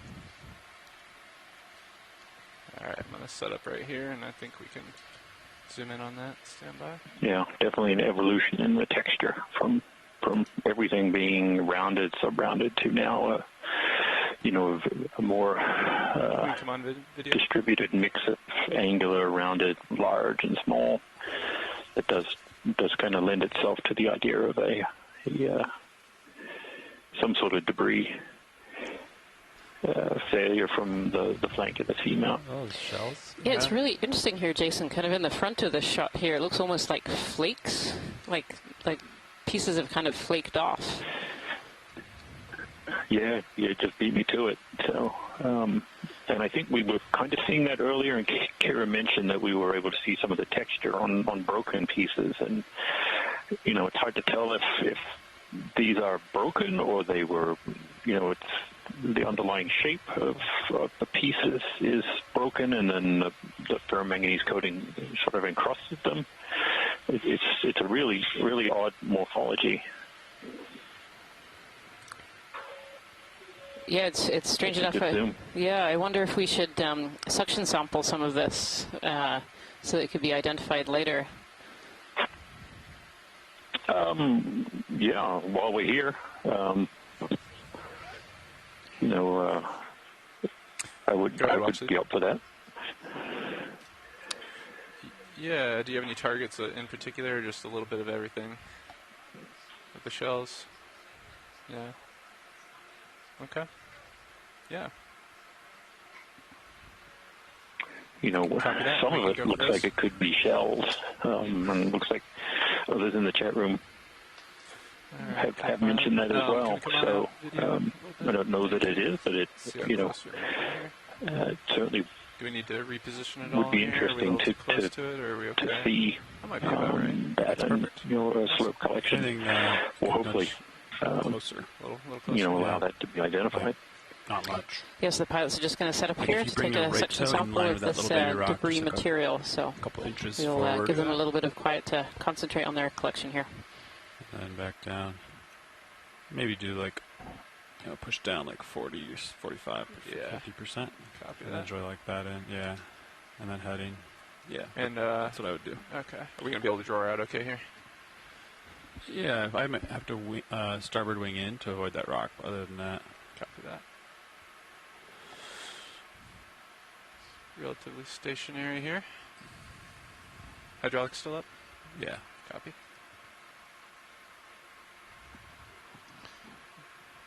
There's a sample in 1 already. Copy that. Jar 1. I think we'll just go to the next course one, since that one doesn't have a filter. We can. Is it 2 that has a course filter? She suggested a fine, so I'm on 5, but I could certainly do... 5 works. Yeah, we can do 5. Yeah, whatever is easiest. Yeah, I overheard her say she... Alright. Alright, I'm partially extended on the drawer here. Okay. I can extend more if you need it. We can start with that. Okay. Yeah, thank you. Arm coming on. 3, 2, 1.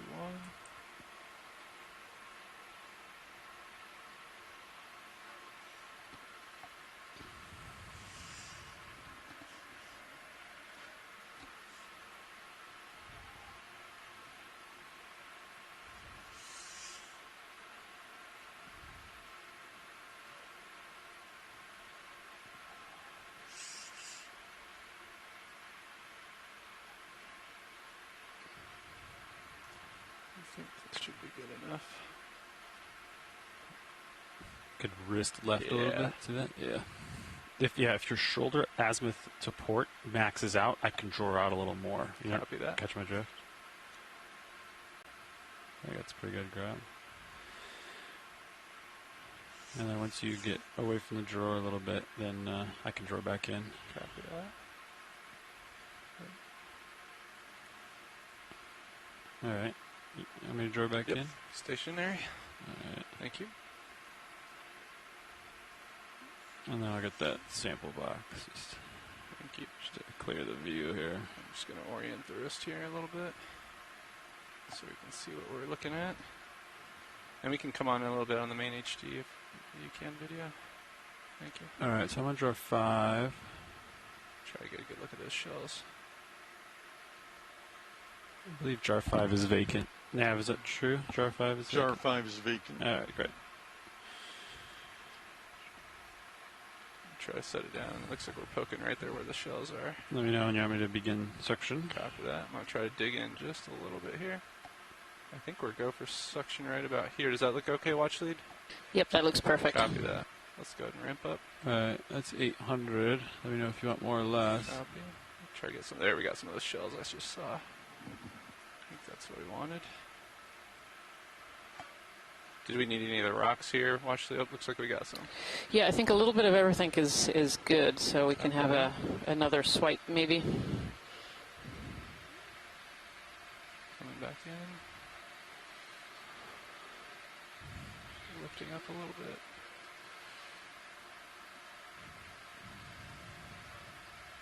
That's a good little patch right here. There we are. Look at that. Nice. Try to give it a little shake. Are you getting anything down the hose? Is that max suction? I can increase. You got copy. There's quite a bit in there, yeah. Okay. Let's see. I'm just going to increase suction a little bit to Yeah. make sure, because the filter, as the filter clogs a little bit, it's going to reduce my flow a little bit. I still see some business coming in. Yeah, I couldn't tell if the shells made it in. I want to stop suction and let it fall off the filter just a little bit. Copy that. And then I'm going to begin suction again in a second. That looks good. And then here we go. So there's quite a bit of chunks in there. Okay. Does that look sufficient, watch lead, or were you wanting anything else? Could we do one more swipe? You know, while we're sitting here, we might as well get a good collection. Sure. Do we have enough suction with that jar engaged, or do we need to move to another? No, I think that's... Okay. I see how the filter kind of cleared itself. Yeah, copy that. Do you have any targets in view, watch lead? Directly underneath where the suction hose is right now, that looks again, well, that kind of shelly material. Okay. Is that just to the right of where we collected then? Yeah. Yep. Okay. Copy that. Thank you. Come on out just a little bit, video, if you could. Thank you. Okay, I'm going to give you 800 mark. Copy that. Coming back in. And that looks pretty close to where we want. All right, come on up.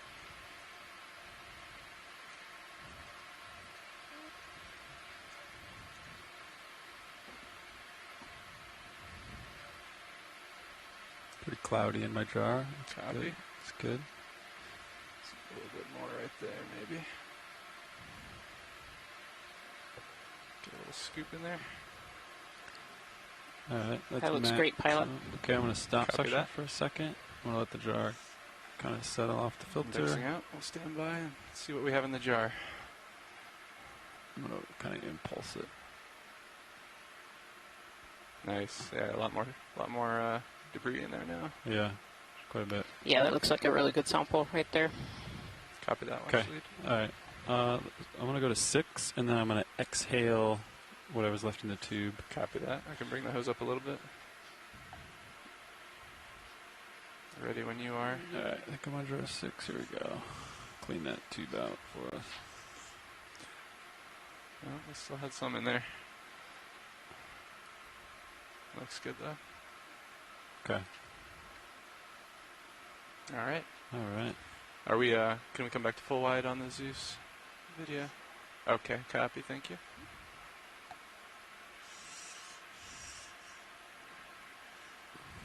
I'm going to let me know when you want me to extend the drawer. Copy that. A little sideways there. All right. I can extend here. Copy. Stand by. Okay. There we are.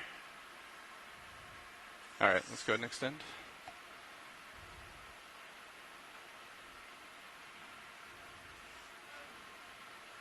It's looking good there. Nice. Thank you. Beautiful.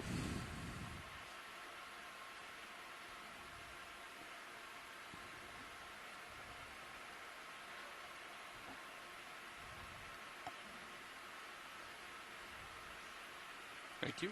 All right.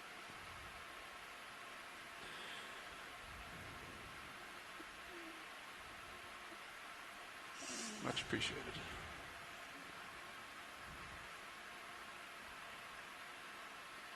Awesome. Nice. That should do it.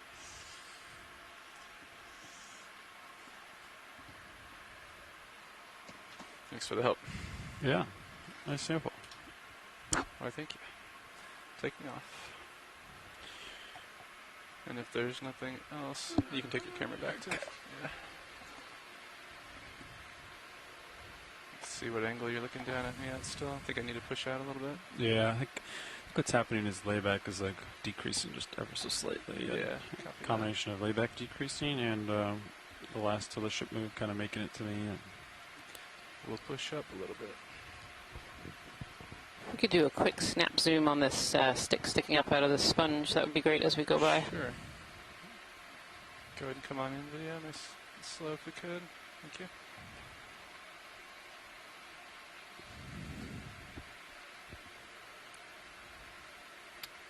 Yeah, on the top of here we see some large brittle stars on top of this old skeleton. Not quite sure what that skeleton is from. Another one of those primnoid whips and some old sponges at the bottom. Those sponges look like they're just skeletons. That's great. Thank you so much, pilot. No problem. Come on out, video. These brittle stars like to get themselves up into the water column to be able to pick particles out of the water, and so they found this old stalk of either it's a coral or maybe a crinoid, just an old stalk that's been left behind to get themselves up into that water column. If you just joined us here today, I want to say welcome to Dive 16 of the NOAA Ocean Exploration Expedition North Atlantic Stepping Stones. And we've been stepping our way back towards the east coast of the U.S. We're in the New England Seamount Chain. And today we're exploring a seamount called Gosnold. We're actually exploring a small saddle in between two peaks. We started the dive today at 3,220 meters. Yeah, same, yeah.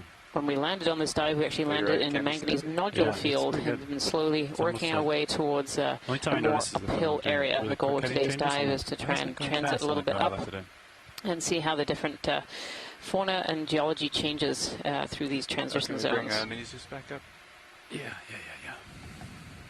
Got you. Thank you very much. Looks great. It's been a really interesting dive. For many reasons, the geology has been spectacular in terms of seeing a bottom type that we haven't experienced during this dive. We weren't expecting it, based on what we knew about this region, but there's a lot we don't know about this region, and it's kind of, the reason that we're here. We're exploring, we're trying to learn more, fill in our gaps in knowledge. It's a big piece of sargassum. Yeah, it's a really big piece of sargassum. So we're currently in the Sargasso Sea, so there's sargassum all around the ship right now as we dive the ROV. And as organisms grow in the sargassum, it actually gets heavy and is transported down to the deep ocean, actually becoming a food source for many organisms down here. Thank you so much, pilot. Come on now. There's also a couple of sponges on that rock as well.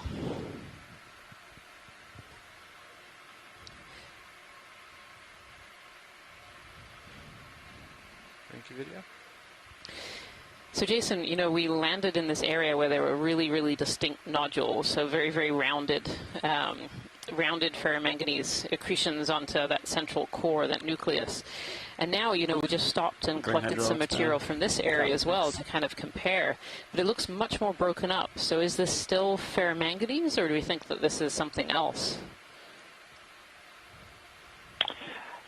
I think, we're certainly transitioning out of the completely rounded nodules that we saw when we landed. At that point, we're maybe 150, 200 meters away from our current location and away from the steeper part of the seamount that we're slowly approaching. So, the current conditions and the availability of material from the flanks of the seamount are likely different across, those two areas. So, as we continue to approach the start of the steeper section here, I think we'll be starting to see more of this debris kind of morphology to the rocks. They're still ferromanganese coated. They still have this, the thick color here, the thick coating in the black and browns that we're seeing. But we are certainly transitioning to a much more complicated bottom type with different size material and different shapes. And the reason for that last suction sample was we're seeing things that kind of look like shells. They were not what we'd expect from rock debris or from ferromanganese crust sort of chips that might come off. So it's kind of interesting to make these leaps in the bottom and try to understand how the topography or the bathymetry of the seafloor is affecting or being affected by the currents and what we see when we get here. Yeah, these are some of the processes that work. Yeah, these are a little unusual sponges. I don't think we've seen anything like this quite so far during our expedition. Scott France says these are potentially bolosoma. They look almost like little mushrooms on the seafloor with these stalks and the caps on top. And these sponges are filter feeders, and you can really see the pores, the circles in the top cap there. Beautiful. Thank you so much, pilots. You're welcome. Thank you, video.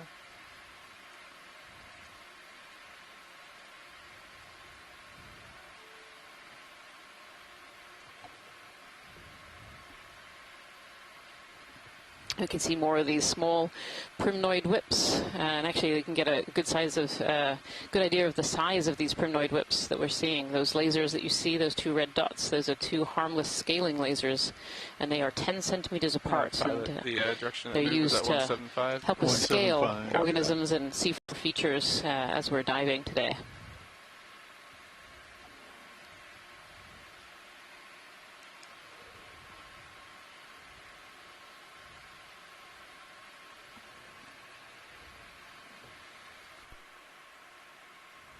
Go ahead, watch it.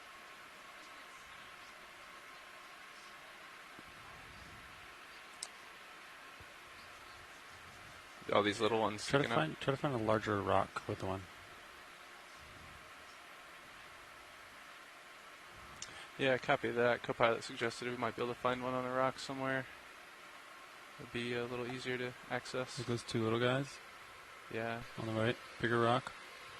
Oh yeah, I see that. Maybe put it in a bio box. Do we need to halt the ship move, or do you think we have time? The ship move should be just about done. I can ask. Copy that. Yeah, you can stop the ship, I guess. That's fine. Copy, Bridge. Thank you. So you think we can grab these and put them in? I think so. Copy that. Make sure that's the right species on there. Yeah. We'll take a quick look at them. So on the seafloor here, ever since the beginning of the dive, we've seen these small little primnoid corals. They kind of see them sticking up. They're like little, almost like little feathers out of the seafloor.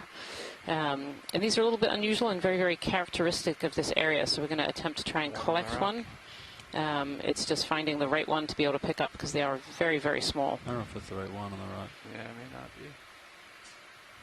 This one has a little anemone on the rock there as well. Yeah, and this can grab that small bit. Right. If it doesn't crumble. Is this the species that you're looking for, Watchley, or a different one? Yes, yep. So it's that the long, thin coral. You can see the polyps sticking out on the side there. Oh, on the little rock. Yep, on the little rock with the anemone at the base. I think they're both on the same rock there. Yeah, copy that. Do we just want to grab the rock, or just snip the... If we can grab the rock, that would be perfect. Okay. It's going to be quite small. Yeah, we'll see what we can do. Alright, come on out, video. Get a little bit closer here.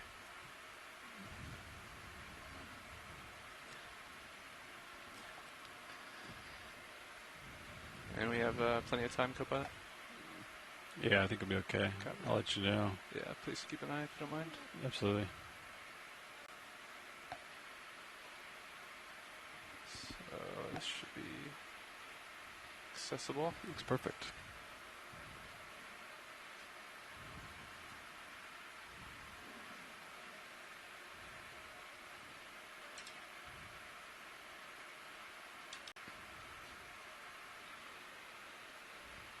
Looks nice and stable. I concur. Copy that. So should we get the claw next to it? I don't think we're going to probably be able to get the rock, yeah. You could potentially kind of get the jaws in the sand and then carefully grab that little rock, but you have to see what that rock looks like next to the jaws. What were you thinking? Yeah, we can probably put the jaw next to it and go from there. Once you turn hydraulics on, then you can do grip force. That's right. So hit exit. Okay. All right, now turn on. Are we ready and ramped up? Yeah. Copy that. Coming online in 3, 2, 1. And then grip force will be available to you. Yeah, I might want to go in with a slightly lower grip force. Yeah. Okay. Can we come on in just a little bit partial video? Thank you. That's good for now. Thanks.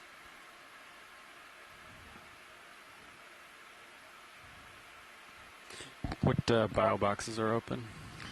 The only box we have anything in is starboard forward. Okay, good. Alright. Come out just a little bit, video, please. That's good, thank you. Just wanted to see the size of this relative to the claw. It looks pretty small. That might be difficult to pick up. Yeah, maybe we can find a bigger rock. Or this larger one by your right toe. Is that? Oh yeah, that could potentially be a pretty easy one to snag. Yeah, let me just index out real quick. Watch the rock to the right, on the right toe of the ROV. Do you see that? Is that the right species as well? Yeah, if we could have a quick zoom in to confirm, but yes, I think that's the right Copy species. that. And that actually might even have a sponge on the front, which would be I'm just gonna move a good collection as well. We're thinking that one might be easier to grab the rock. Yeah, for sure. I'm just going to mosey on to the right here.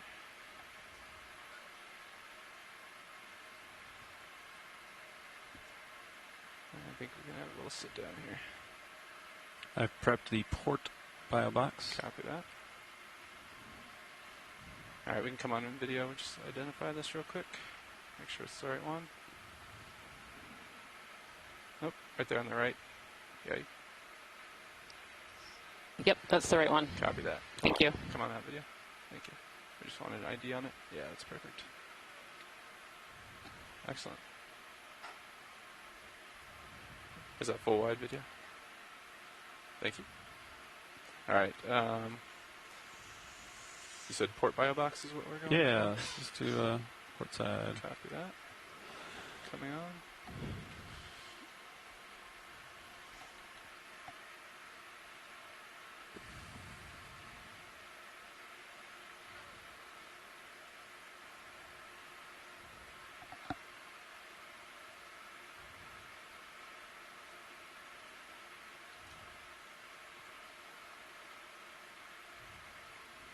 Oh, I cut it off.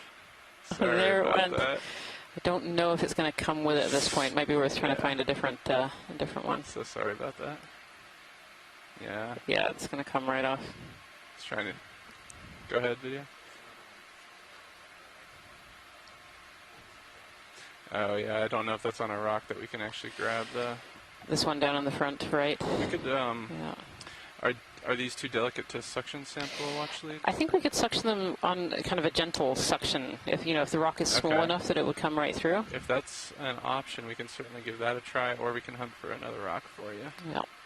Let's give that a go, and we should be able to see inside the suction canister as to whether it's survived. Copy that.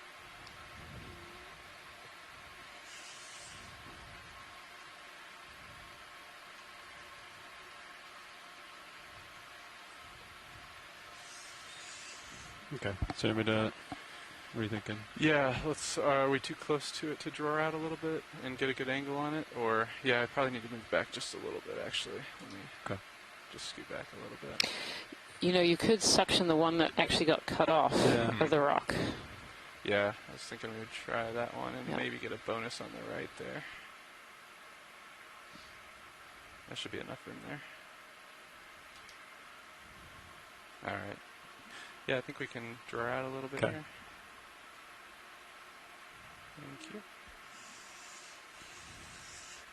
Coming back on.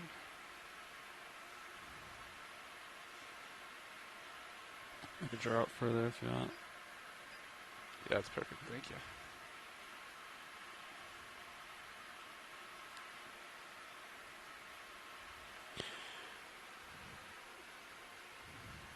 Which jar should we do? Nav?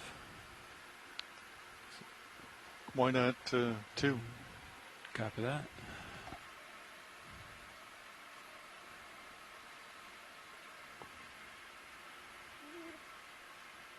Just pull out a little bit here. Alright, go for drawer close. Okay. Thank you. Alright, and then try to get a good angle on it.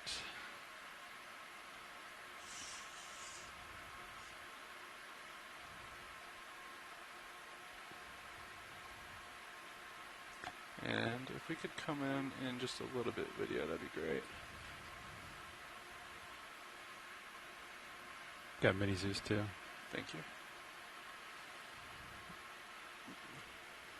That's great video. Thank you.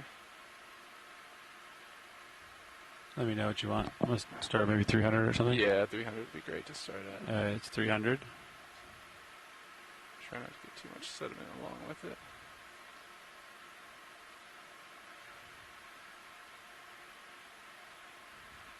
Oh. Stand by. Doing some roll of the ship here. Alright, let's try again. I think 300 might be enough. Okay. I'll maintain. Go ahead. That's 300 still. That's kind of buried in there now. We can increase to maybe 400. Okay, that's 400. Try to rock a little side to side here.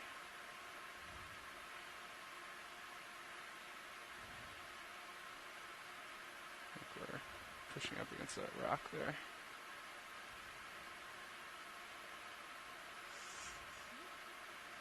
There it goes. Alright, keep an eye on that jar. I'm going to maintain this level of suction. Copy. Seemed like it was moving at a good speed. I might have to increase a little bit. Yeah. But keep an eye on that jar and let me know. Copy that.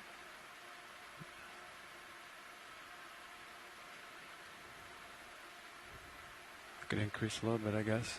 Yeah, I'll have to see. Oh, there it is. Alright, I see it confirmed in there. Thank you. Go to 6. Yep. Alright, and then we can, I want to draw you out. Okay. Copy. A little bit. And then we'll keep going. Serious moved a little bit, so. Copy that. Yeah, we need to, unfortunately, probably move a little bit, watch lead. But alright, if we need to go for another collection, we can at some point. I actually think that's great. It looked in good good condition inside the canister there. So, yep. Thanks for your patience. I'm going to blow to clean the No, thank you for that collection. That was a hard one. It was definitely in the jar, right? Yeah. Yeah, it's in there. Okay. Awesome. Okay. Suction hose is clean for the next sample. And there we go. Stand by. There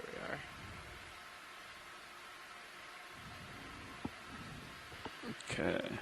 Go for retraction. Alright. Nice. Appreciate it.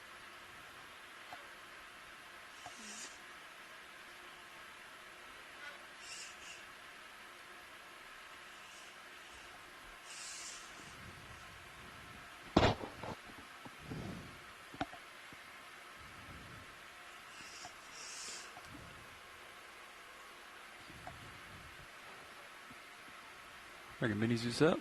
Copy. For Blue V Ops. I think that's the. Can't tell if the shoulder's all the way up. Yeah, looks fine. Copy. Okay. So I'm set up to. Okay. I'm going to. Before we leave this location, pilot, there's a slightly different coral kind of directly behind the larger sponge, slightly right of center. It's kind of tucked in behind it. You can just kind of see these branches coming out. Copy that. Stand by. Do we have time, co-pilot? Yeah, Thank you. Just a quick snap zoom. Is it right behind the sponge here? It's so look up a bit further. That guy right that one right there. Copy. Go Thank for the you. quick zoom video. Thank you. This is a bit of a larger form of coral. And another bamboo, I think. Oh, the polyps are in, but this looks a little bamboo-like. Absolutely, Rian. Yeah, unfortunately, all those polyps are tucked in. And it's out. Yeah, there we go. They are tucked in. I actually don't see any nodes right now. There's one. There is one. Yep, I was just about to say I saw one. The shape of the polyps suggests maybe actinomyces. The tissue is so transparent. Very. I'm probably close to the end of the move. Very, very transparent. Yeah. And the tentacles are very well retracted in there. Yep. Yeah, so these look like the little volcano-shaped polyps that characterizes actinomyces. So this could be a young one. If it is, this would be the deepest known record of such a thing. So I'm not saying with any certainty that's what it is. Thank you so much, pilots. That's great. No problem. Cap, thanks, video. Yeah, I think keep our eyes open for that one. Just a little bit. The layback's actually increasing. Oh, it's increasing. Current's going up. Okay. I will push out. See you looking at me at about 160. Push starboard as well.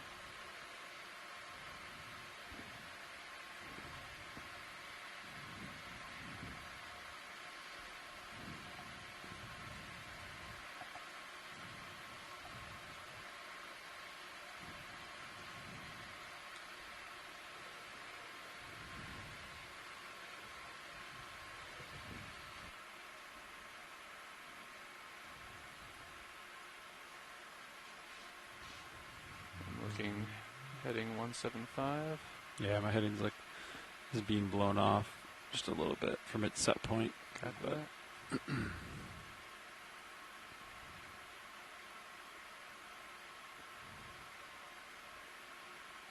Just get a little in front of you here, and then we can explore. Sounds good. Blue looks pretty clear. Hey, Rian, Kira here. Still hanging on the line, enjoying these views that we're going over this incredible debris field coated in ferromanganese, and in many cases we've been identifying the widespread deposit as manganese nodules when we first landed here. Lots of very rounded, very obviously manganese nodule deposits growing in concentric layers around nuclei. And now as we move more towards the slope of the feature, we're approaching getting some more angular debris coated in ferromanganese.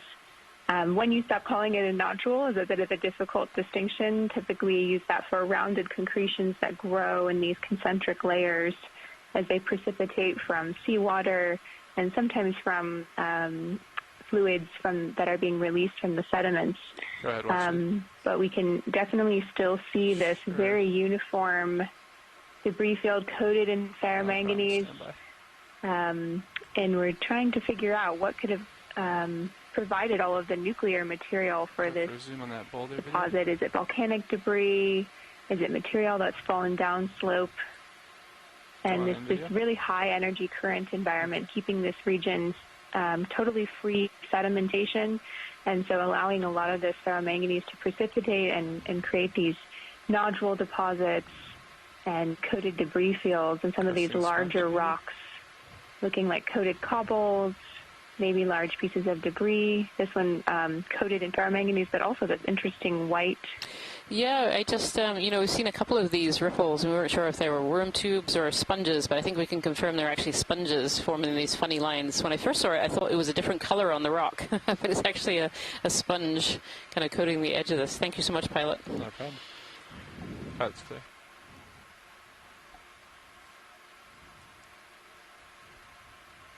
Thank you.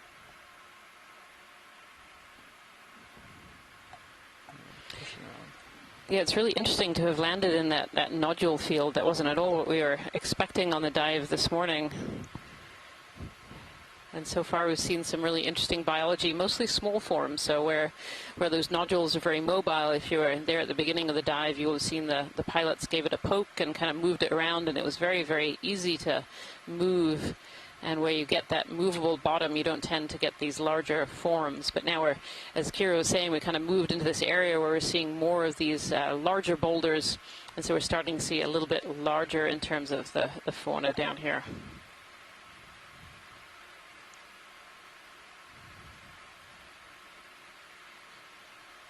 What is the current layback right now, Nav?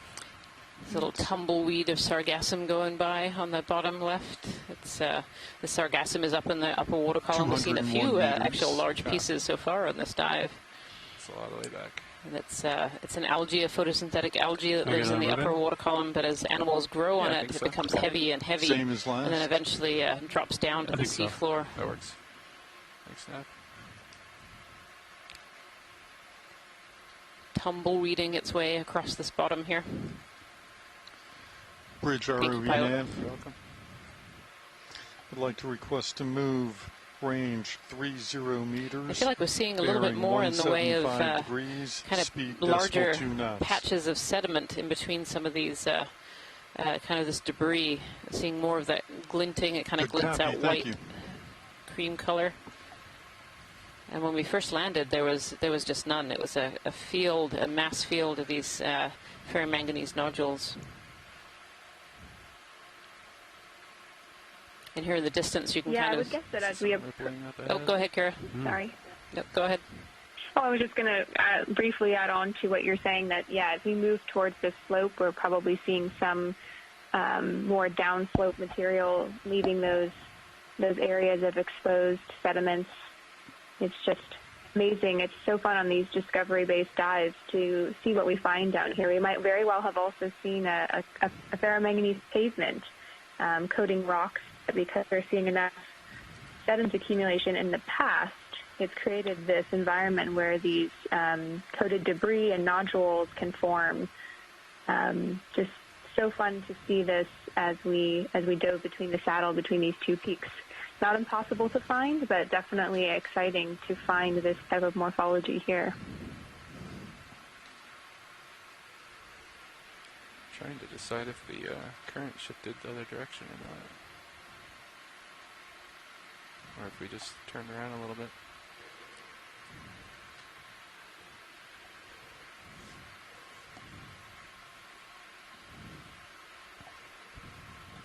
Yeah, the tether's not doing anything too crazy at the moment. Yeah, this is looking really quite different now. A lot more in the way of kind of larger, I don't know, are they called boulders when they're that size? They're still not terribly big, less than 10 centimeters across, but definitely seeing more of them.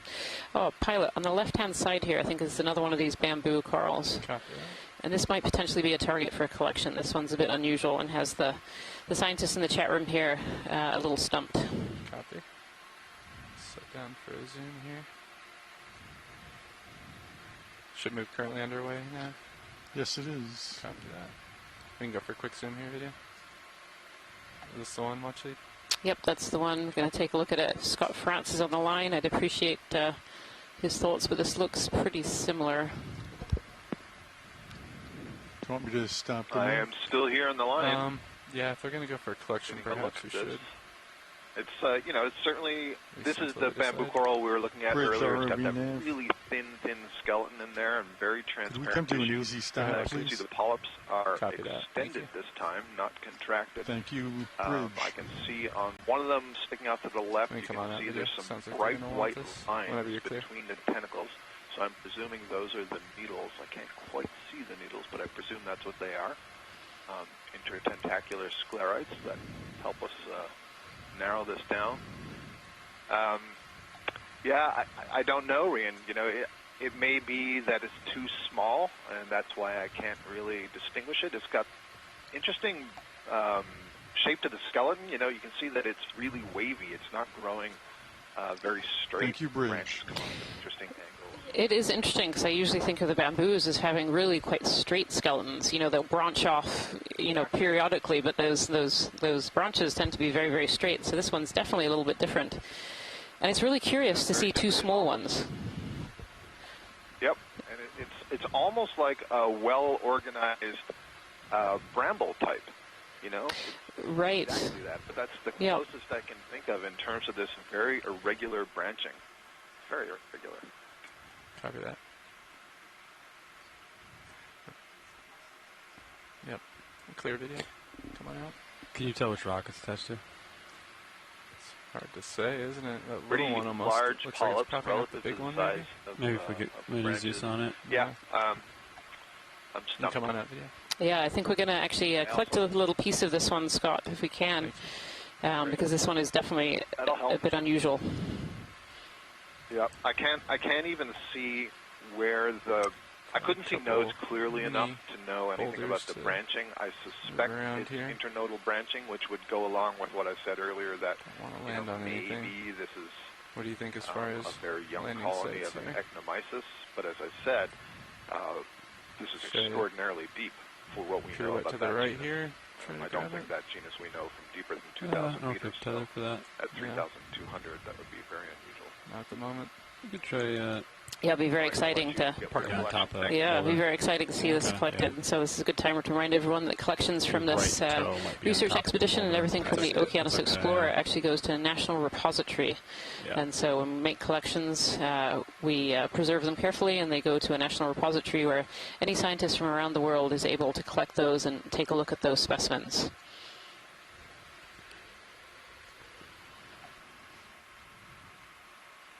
Got enough reach here, you think? Maybe not.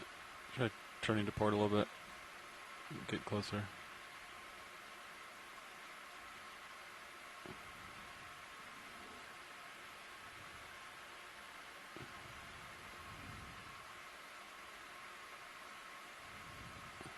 Kind of nestled up on that little boulder there. Got it.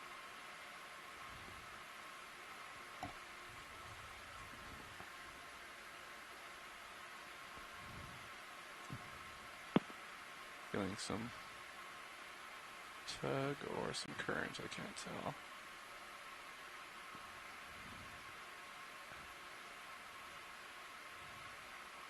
May just be having a hard time sitting on that little boulder. Yeah.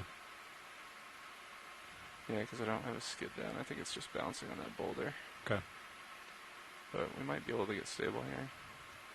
Give me just a second. Could move that rock too with the manipulator. Yeah, I might need to.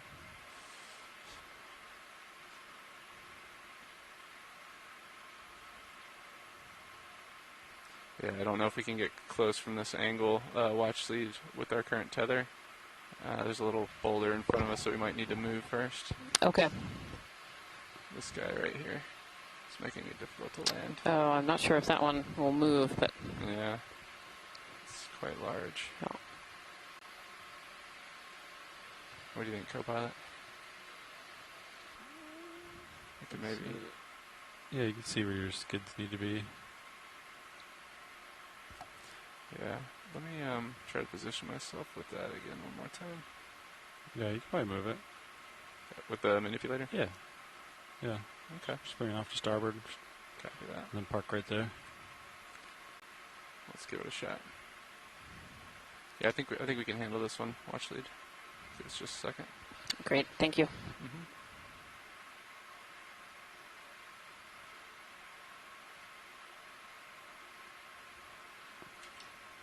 Hydraulics are up. Copy. Thank you.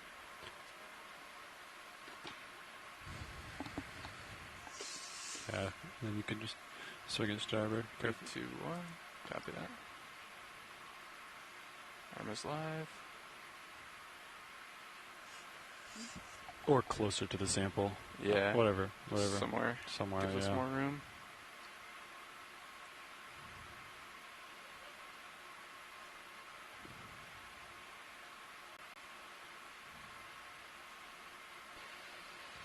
Pilot watch lead? Go ahead, watch lead. Is there any chance of putting that in the rock box? Or is it too big? What do you think, co-pilot? Is that beyond our maximum size? No, I think you could do it. Yeah? Yeah, we can collect this watch lead. All right, let's do that. Would we like it in the port or starboard rock There's box? something in starboard. Okay, in starboard or? Starboard forward has something in it.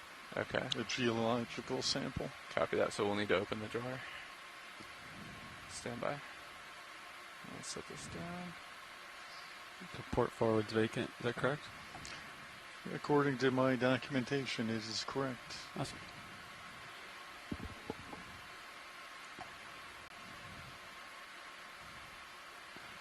Alright, I brought this port wing inboard so you can open the box. Thank you. Much appreciated.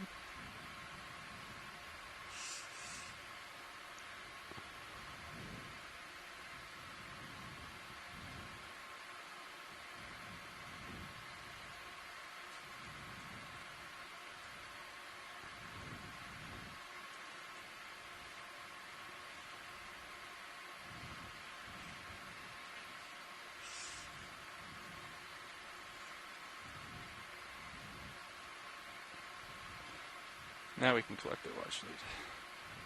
Perfect, thank you so much. No problem.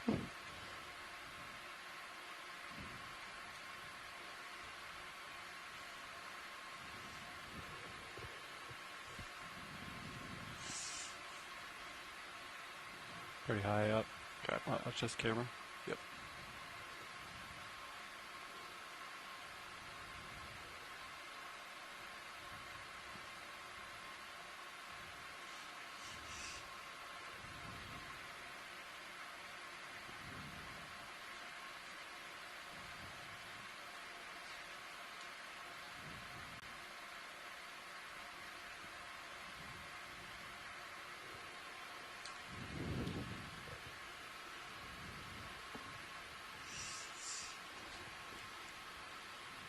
You can close the drawer. From the top, top too. Yeah, whatever. I like to look at it this way, but I will try that next time. Dealer's choice.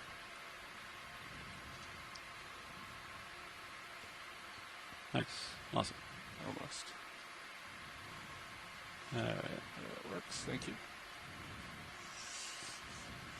Port forward. Just going to keep the arm out over here. Sounds good. And we will move ever so closer here.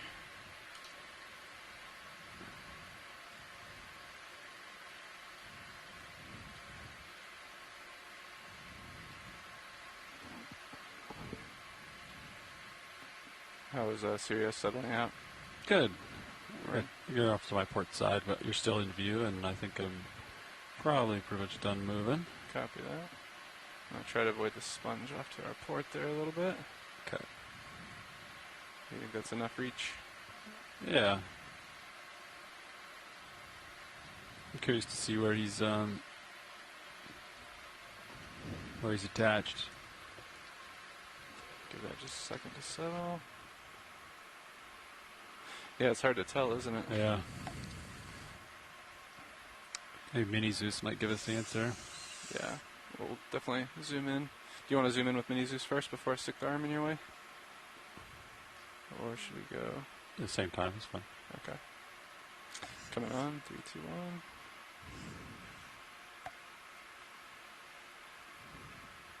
Put the claw next to it.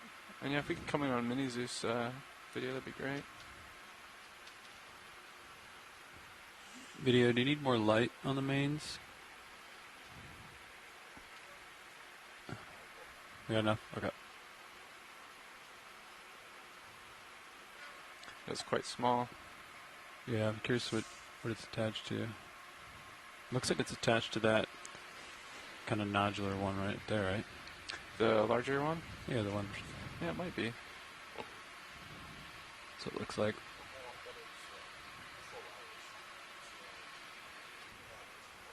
Yeah, I'll give you some more. Here you go. You can come in on main Zeus as well, video, a little bit.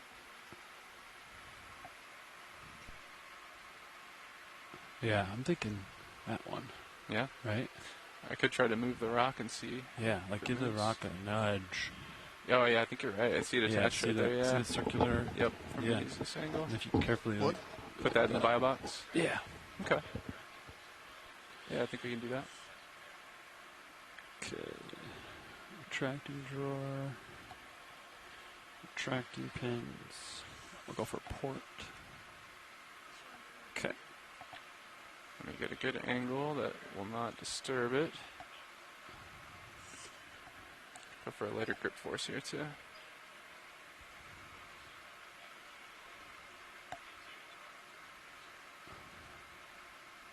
Just kind of pluck it out of there. Hopefully it's not a large...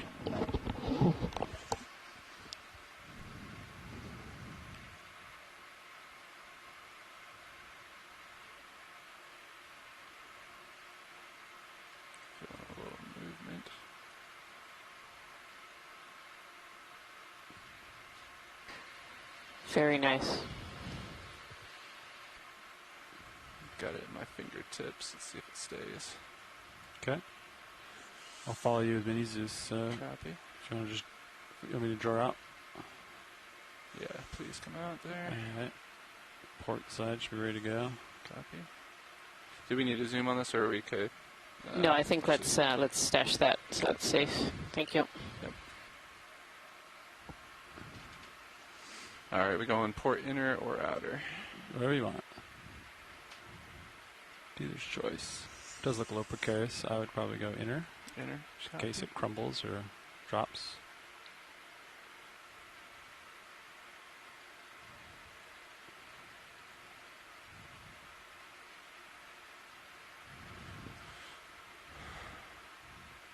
definitely have more room in the outer, but I just don't want to damage it when it goes into the box. Yeah, you go for outer. Whatever.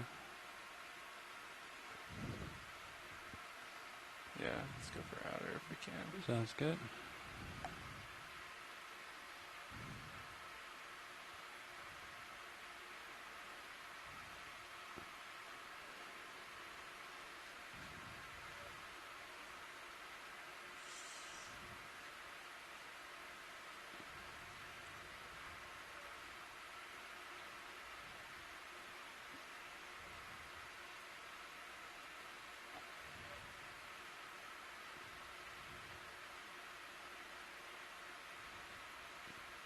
Nice. Alright. You want me to retract? Let me make sure. Is the claw out? Yep. Go for it. Alright. Thank you. Nice. Nicely done, pilots. Thank you so much for those 2 collections. You're very welcome.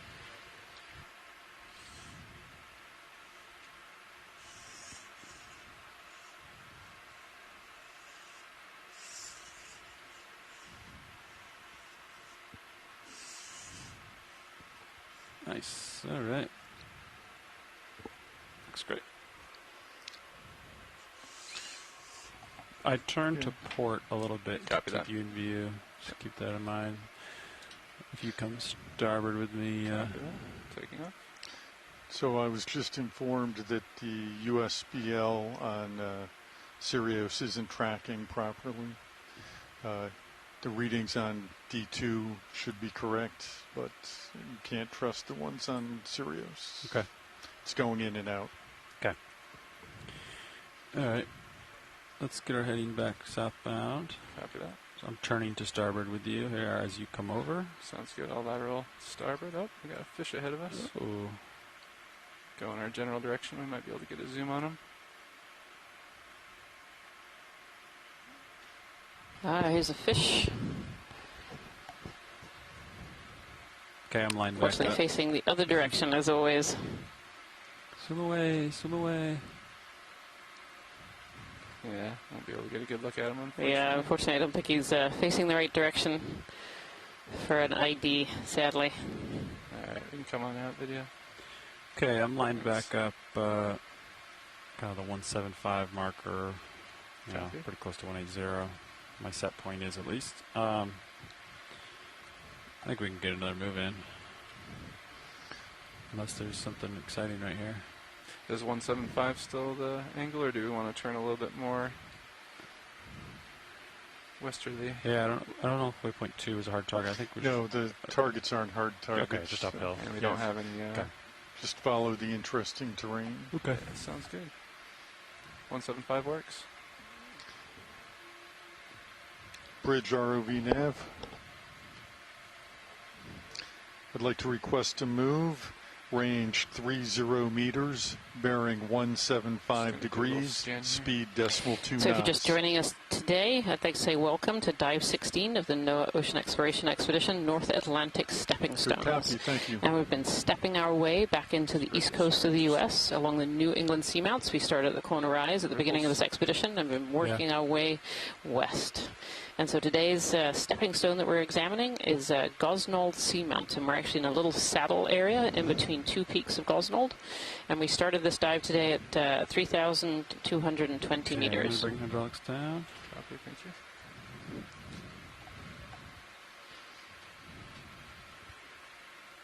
So we started today's dive in a really interesting area, landed in a manganese nodule field, which was very, very unexpected for this particular area and depth. And we kind of came into an area of more rubble, but it seems like the bottom here has got more rounded again, more nodule-like, along with these larger boulders that are in the middle. Seen some interesting biology so far as well, mostly small forms. You know, these manganese nodules and kind of this rubble area is very mobile bottom, so only smaller organisms tend to inhabit those areas. When we looked really closely into those nodules, we saw things like isopods and brittle stars, and then some of these smaller whip corals that you can just see. We've had a couple of collections already today of a couple of different coral species, and then several of these rock types, trying to identify what kind of nodule they are and how that they were formed.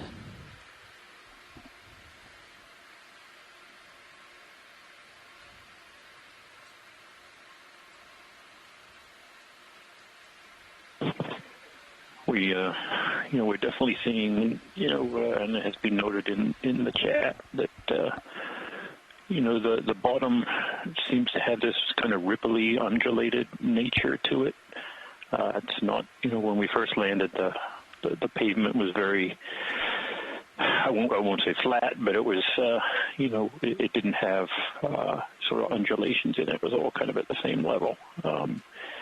We're moving, there's a big coral skeleton there. So I think we're really moving into an area where debris is coming down off the flank of the seamount, and it's starting to accumulate, and we're starting to see, a lot of different sizes of material. We're not seeing the sort of same size nodules as we saw earlier. So, keep saying as we get closer to this wall, things are likely to change, and it does seem that way. Where the current is actually pushing material around, and we may be seeing these undulations may actually be representative of the debris apron or the big pile that forms at the bottom of the slope if material is falling down from above. So, it's a very interesting bottom substrate morphology that we've been going along. Diagnostic of a number of different processes, but still lacking any of that fine sediment at the surface. Speaking to the strength of the current through the area. Yes, for sure. And one of the things that we noticed this morning as we came onto this dive site is that the current on the surface is quite high, but then also the current as we were approaching the bottom was also quite high as well. This is definitely a very dynamic area, kind of in between these two peaks, where potentially the water is squeezed a little in between those peaks and goes a little bit faster than it would in the surrounding areas. On these larger boulders, we can see these white sponges kind of encrusting on the edges here, and sponges are filter feeders, and so they like to be in areas with at least a little bit of current, but sometimes really quite high currents. They're picking particles out of the water column, picking nutrients out of the water column as the water moves through them.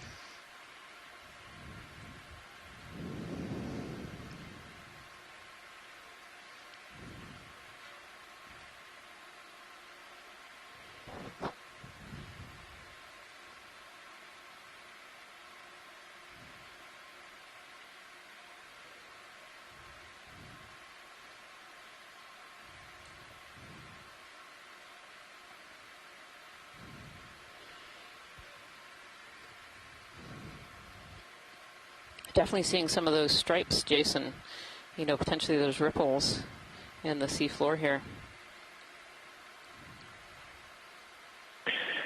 Yeah, they're really starting to appear, and normally when we see those type of features, it's a current flow generated feature where there is a certain level of sorting of the different size material. And that's certainly possible here. The current is actually really quite strong, and it can move larger material. But whether it's strong enough to move some of this really big material, I'm not sure. That's an interesting sponge. Yeah, all encrusted in lines, and then one up on the stalk as well.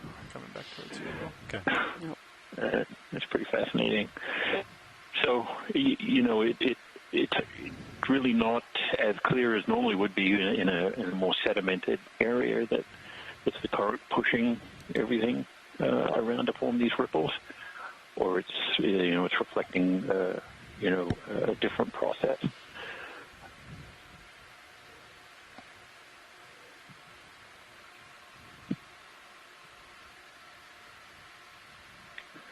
But every time we move, there's another interesting thing here to look at. It's been an amazing dive already. It really has, and something very, very different for this expedition as well. We certainly have not come across one of these ferromanganese nodule fields before, or any of this kind of habitat. It's been very, very different, and quite the surprise find this morning.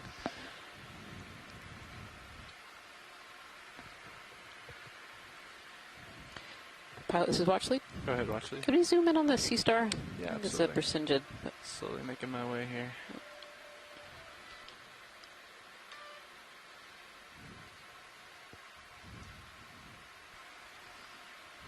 Thank you, video. Still moving in on it, so stand by. This is a Brisingid Sea Star. They're kind of instantly recognizable by these long spines on their arms. And this one has its arms up into the water current and is kind of fishing for food.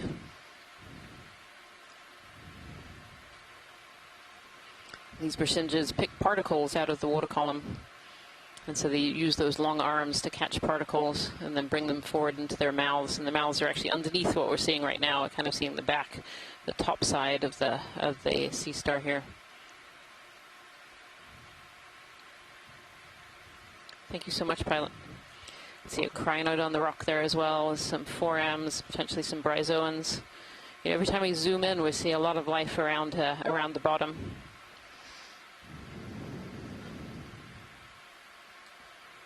Christopher Moss says this particular Brisingid might be a Fraiella, and that's certainly a name that we've recognized from several of our dives so far on this expedition, these deep water Brisingids. We're certainly seeing a lot of the sargassum on the seafloor here as well, which is interesting that the sargassum is landing in this particular spot. We've seen a few pieces in previous dives, but nothing quite like the density of it that we've seen so far here.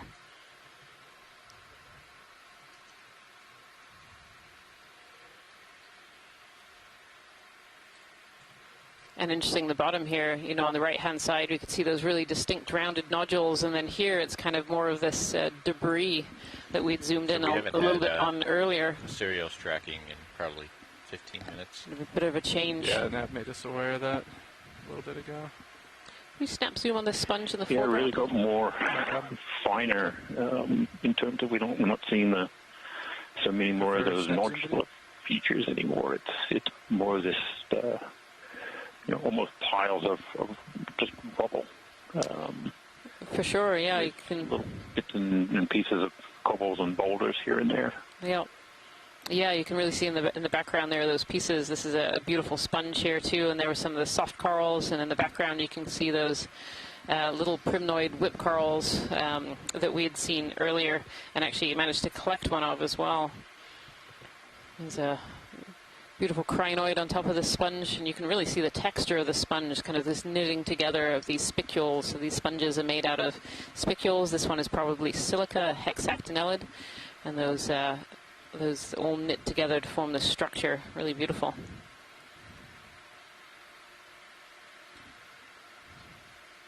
Thank you so much, Pilot. That's great. No problem. Brittle star on there as well. You can see several little polychaetes. The sponge is what we call one of those ecosystem engineers, so building kind of the structure that other organisms like to live around on the seafloor. And you can really see it in this picture. Lots of organisms kind of living around this sponge and using it for habitat.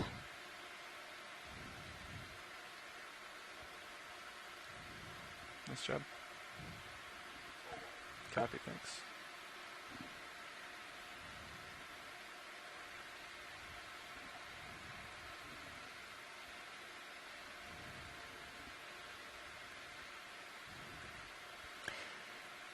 Several people in the chat room here are saying that this sponge is potentially a conolasma. See a couple of these here, and we've seen some as we've moved up to this spot as well.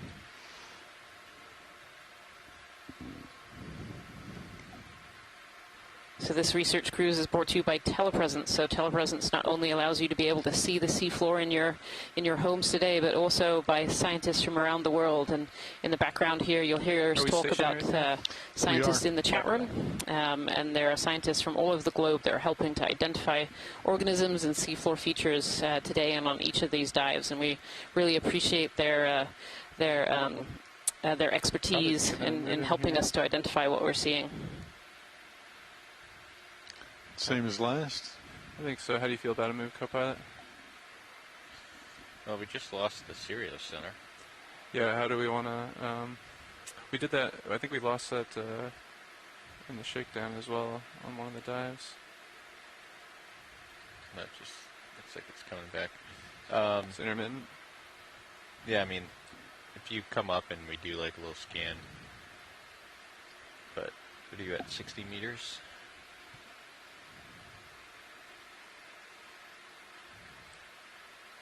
It's like maybe something. No, I don't really see anything out there. It's been pretty flat, mostly. Yeah, we could put another move in. 30 meters, 175. That works for me. I think that works.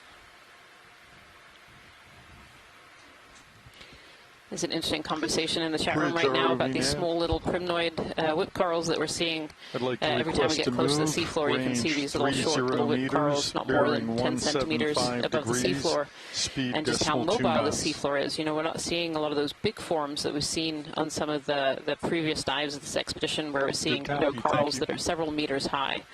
And one of the reasons for that is the floor here is a little bit mobile. You know, when we put the manipulator arm into the seafloor a couple of times so far on this dive, it's moved around. It's very, very mobile.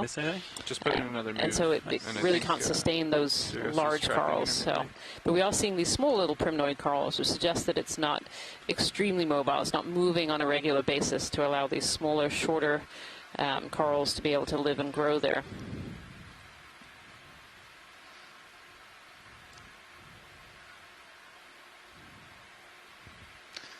There's also potential that these particular primnoids are maybe a little bit faster growing than some of the larger forms that we see, and so are able to grow in shorter timescales in between the movements of the rocks that they are sitting on.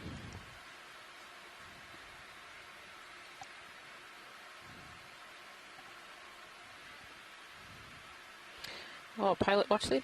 Go ahead. So there's a coral right in the bottom center frame. It's just going out of frame now. Could we have a quick zoom on that? I think that's either an Okeanos or a Chrysogorgid. Bottom center here? We haven't seen that so far today. We have plenty of time here. Thank you. No problem.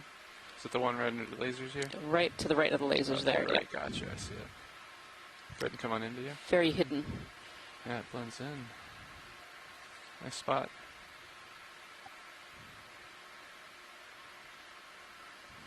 It's very fine bottle brush coral here.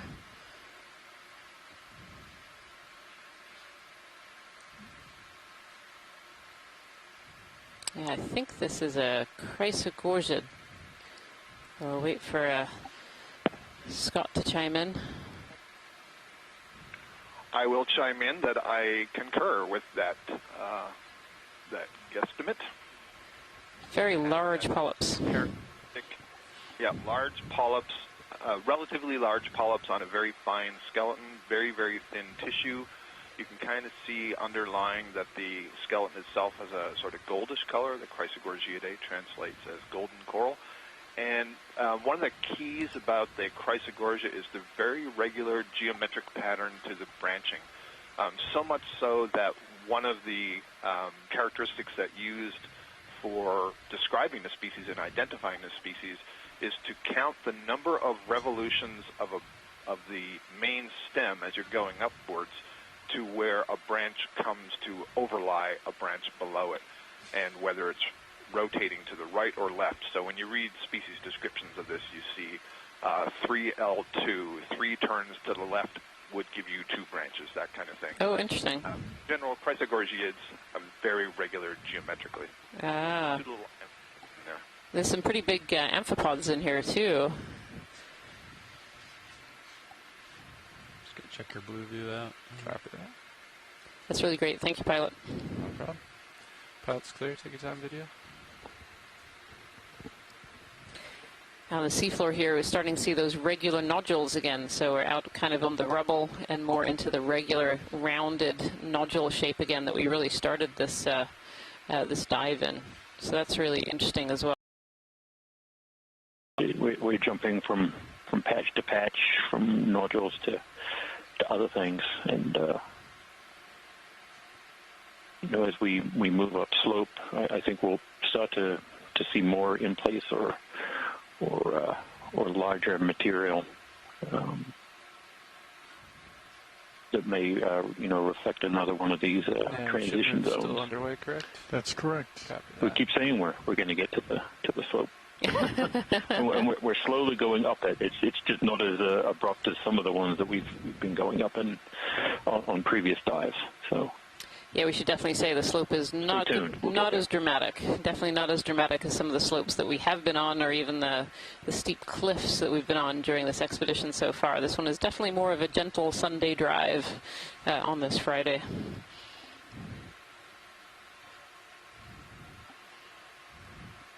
Looks like a change in the sediment up ahead slightly, perhaps. Yeah, I think up ahead we're seeing kind of more of these boulders again. So kind of in this coarser-grained area in front, and then we're moving up to maybe some small boulders. So maybe we're going to hit that transition zone that you were mentioning there, Jason.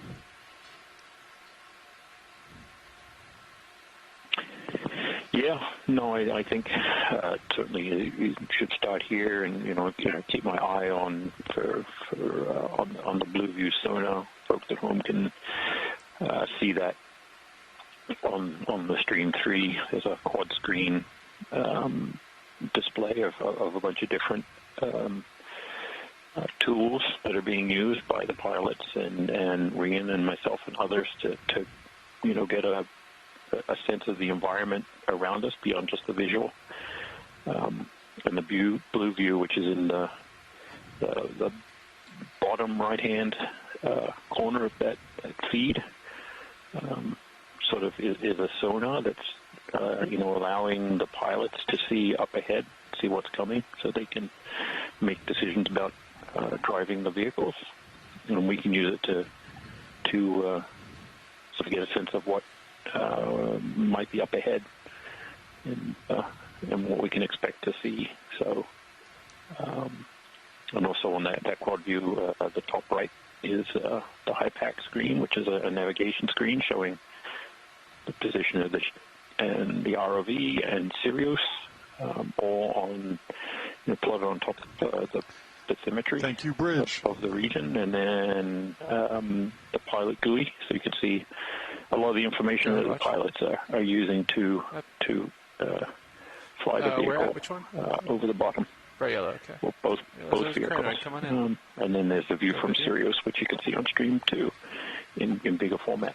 So this is interesting. Certainly a lot of stuff coming up. Yeah, and this is interesting. So at the very, very beginning of this dive, we saw one of these yellow crinoids with some sargassum wrapped around it. And here we are with another of these stalked yellow crinoids with this sargassum around it, which is really interesting because I wonder, how they shed this sargassum. So these crinoids are, they're suspension feeders, so they need to be able to pick particles out of the water. And here it is wrapped up in this sargassum. So is the sargassum actually going to kill this organism because it's not able to feed anymore, or will it eventually work its way loose? But this is the second of these stalked yellow crinoids that we've seen wrapped up in a big clog of sargassum. Really interesting. I think at the very bottom of this rock in front too, pilot, there was potentially a sea star. I don't know if we can pan down a little bit. Copy that. Coming down.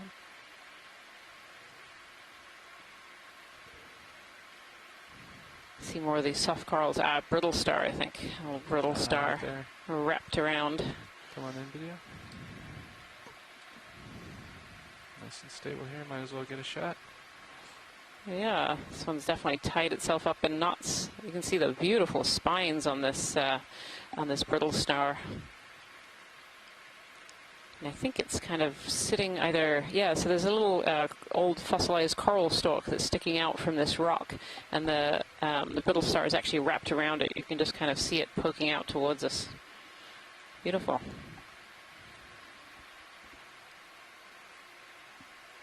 See some bryozoans. And then more of these things that look a little bit like shells, but we think are maybe kind of flakes off of the rock down below. We actually had a collection of those earlier, so we'll hopefully be able to identify them when they're brought up to the surface at the end of this dive.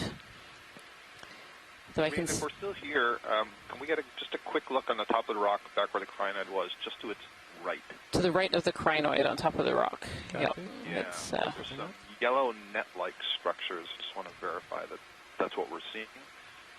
So maybe a bryozoan that we saw in an earlier expedition a couple years ago. Kind of yellowy color. Determine what it was. Come on in. Yeah, exactly. Yeah, I think it's to the right of the lasers, pilot. It's kind of on the edge of the rock. Like right underneath where the sargassum. That's it. This little guy here. That one right there. Gotcha. Those are small.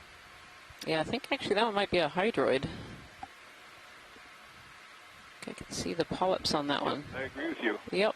It's not growing where I thought it was. Really nice caprella to amphipods below it, the skeleton shrimp. Oh, yes, yeah, the white skeleton shrimp. Yep. Yep.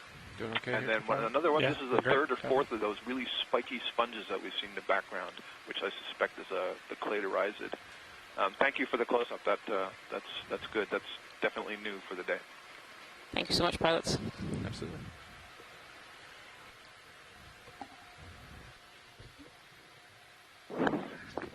Stand by, watch the original. That zoom provided a really good view of that material that we did collect some of, and hopefully we'll be able to identify it. But it sure looked like those were shells, ferromanganese coated shell material.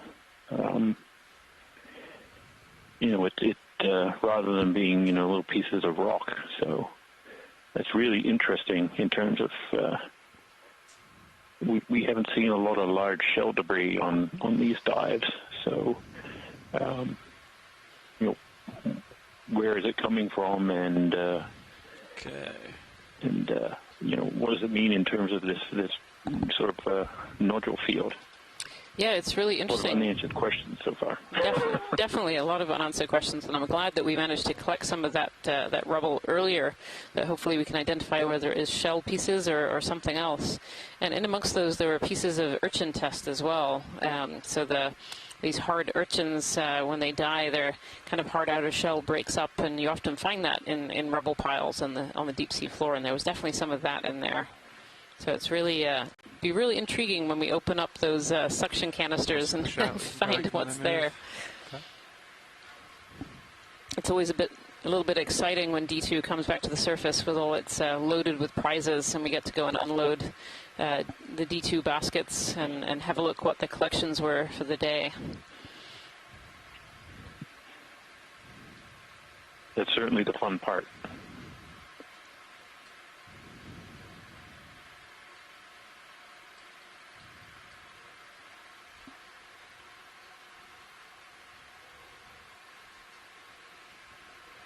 Look.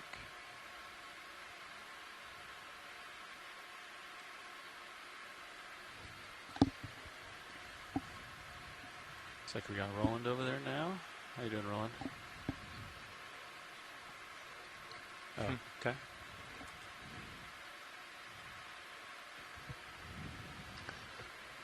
That move completed a while ago. Is that correct? 6 minutes. Oh, 6 minutes.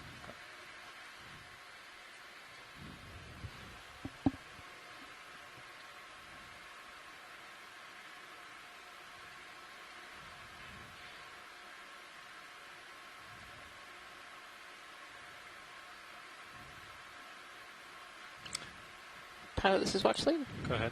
Maybe possible to just have a zoom in kind of on the rubble, the finer rubble. Yeah. I feel like there's now a lot more white in there than we've seen earlier. Like it's changed, the composition's changed a little bit. Yeah, you come in on the air. Just as we're going by here.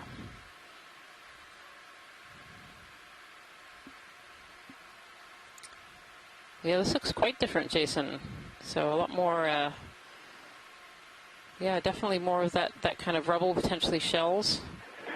I actually wonder if they're barnacle plates, looking at them. You know, sometimes these long gooseneck barnacles leave behind these large plates. See other shells in there as well? Yeah, those are definitely shells. Yeah. All those small little primnoid corals there. Some bryozoans. Even little gastropods and... Yeah. It's a whole mix of stuff. And this looks almost more recent, like there's more, there is, you know, obviously those black ferromanganese coated shells in there too, but also a lot more white shells, which suggests that they haven't been there certainly as long as the black ones, but maybe not terribly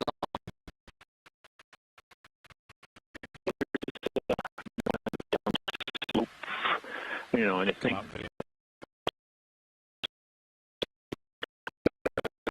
coming from, so it suggests that there is quite a, either a fossil accumulation of these fauna. We've seen, with the cup corals, we've seen this big, on a lot of our dives, these big debris piles of fossil cup corals, and I'm really wondering, where these are coming from and how they. I'm okay with it when pilot's ready. What that community and habitat looks like, because we haven't really seen this before. But Bridge ROV nav. As we get closer to the wall, a lot of this. I'd like to request to move. Newer material gets trapped here first before it gets moved down slope later. 175 degrees, speed decimal 2 knots. That's probably why we're seeing, this more new or fresher or uncoated material. Rather than what we saw downslope, which was all pretty heavily encrusted with this ferromanganese. Thinking we should be close a little bit oxides. More the rise of the slope here. We're not done with the interesting parts of this dive yet. I think the whole dive is going to be interesting, Jason. It's been absolutely fascinating so far. So we're diving kind of in the saddle area between the two peaks of Gosnold Seamount. And the reason that this dive site was chosen by the community was we're really interested in this depth. We started this dive at 2,220-ish meters, and this is a very understudied depth in the New England Seamount area. But the other was to have a look at this feature kind of in between these two peaks, and this is an area that we see in other places that really funnels water, so you get some high currents, and that's certainly what we experienced on the way down.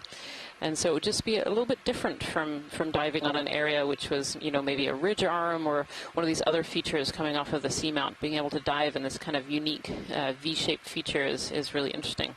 And it's certainly proven that today. We're quite deep, so we're not going to come across a wall feature, but certainly up above us, further up the line, if we were able to dive, continue diving D2 for several days, we'd eventually come up to much shallower depths and maybe hit some wall features on the way up. And so a lot of this material, as Jason was saying, is potentially transported down from much, much shallower depths further up this feature and transported all the way down here.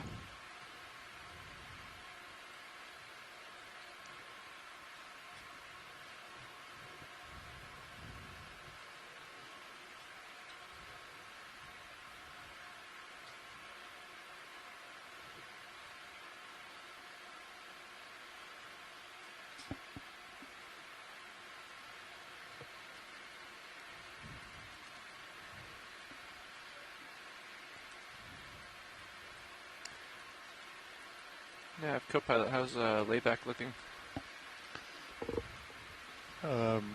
Uncertain, since we don't get any reading from Sirius. We're still not getting anything, huh? Well, it just changed, but I'm not sure how accurate it is. Copy that. What's the distance to D2? To D2 is about 180 meters. Okay, we can kind of approximate it from that.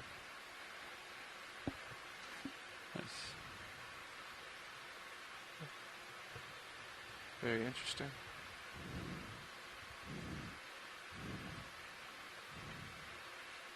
It does seem like a lot of this, shell material type stuff is getting trapped behind these larger rocks, and even this small distance we've gone where, the color of the bottom has changed dramatically from that kind of consistent, black, dark brown color to, a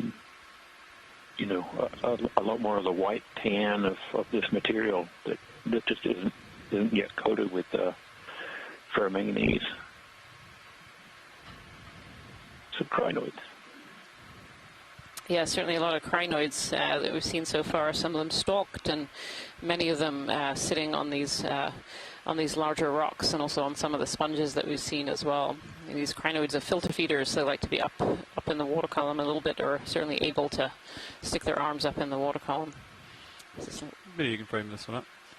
It's a beautiful sponge here at the base of this rock. So get some more tether. Even from this distance, you can really see those pores. So these sponges are filter feeders. They have all these holes, these pores going through the tissue, and inside those holes are specialized little cells called choanocytes, and they have little wiggling flagella, and these little wiggling flagella create a water current that passes water through, and then there are other cells in there as well that pick out all the nutrients and really good particles for these sponges to eat and feed and live.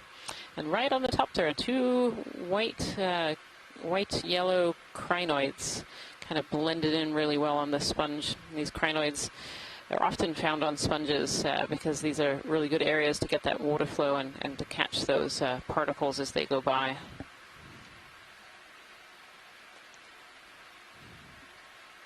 Beautiful. I like how it's formed around those rocks perfectly. Yeah, the bottom edge pilot is all kind of in and out of these rocks, and the sponge is kind of grown around these rocks, and very often sponges will actually grow over features as well, so who knows, maybe there's a few of these nodules at the base of the sponge. Really beautiful.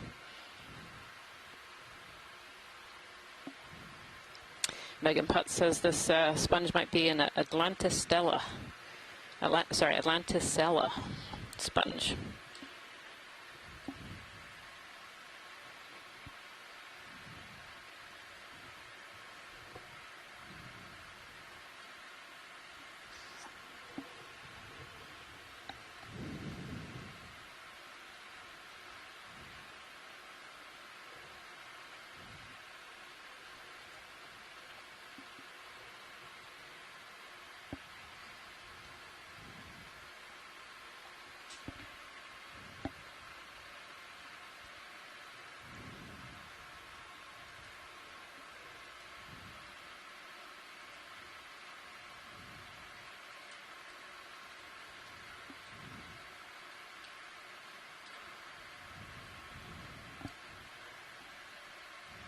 When was that last move complete? I'm trying to figure out if we should call another one. It hasn't completed yet. Okay. Video, now snap the in the water column here while we wait. Looks like this is the shrimp or something. A hard one to focus on. That one was quick moving. Yeah, I lost it. Interesting grouping of rocks there. Yeah, these kind of larger boulders that are here. Thank you, Bridge. So does that still count as a botryoidal texture, Jason, when they're that large? These are pretty big. You want to keep moving? Or? Perhaps if they are not cemented together. Wait a second, yeah. Although, you know, those ones do look, almost look like a stack of cannonballs sitting on the seafloor. And, you know, over time, some of them may actually get cemented together by, you know, subsequent precipitation of ferromanganese crust. So, you know, we see a lot of loose ones here. Looks like quite a bit more of this type of terrain for a bit. These ones have been here longer and, you know, over time ended up getting cemented together. You know, we're seeing, you know, just behind that one is this elongated, you know, boulder, perhaps outcroppy type piece. Do you want to snap this? We're definitely moving, you know, into an area where we're not seeing everything being, you know, spherical. There are more shapes coming. Again, pointing to that change that's coming ahead in terms of the slope. We might start seeing more in situ or in place parts of the seamount that may be the underlying volcanic, you know, substrate. That thing is moving. Yeah, this Parapagoras is not very interested in being photographed. Thank you very much. This is a type of hermit crab in the deep sea, and it has either a epizoanthus or an anemone on the back. And yeah, we've seen quite a lot of these so far. Thanks, video.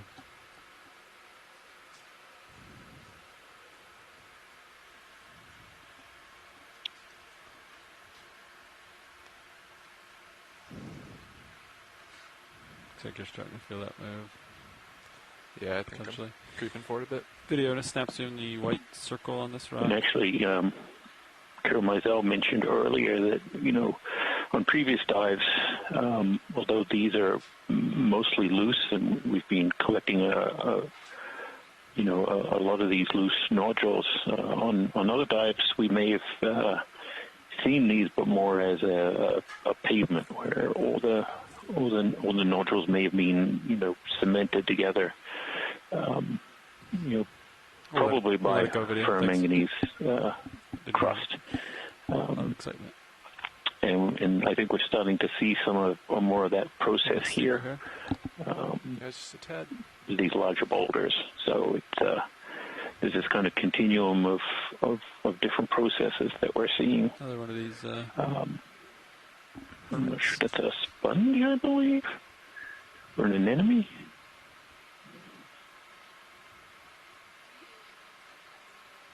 With a couple of crinoids. I'll keep working my way up.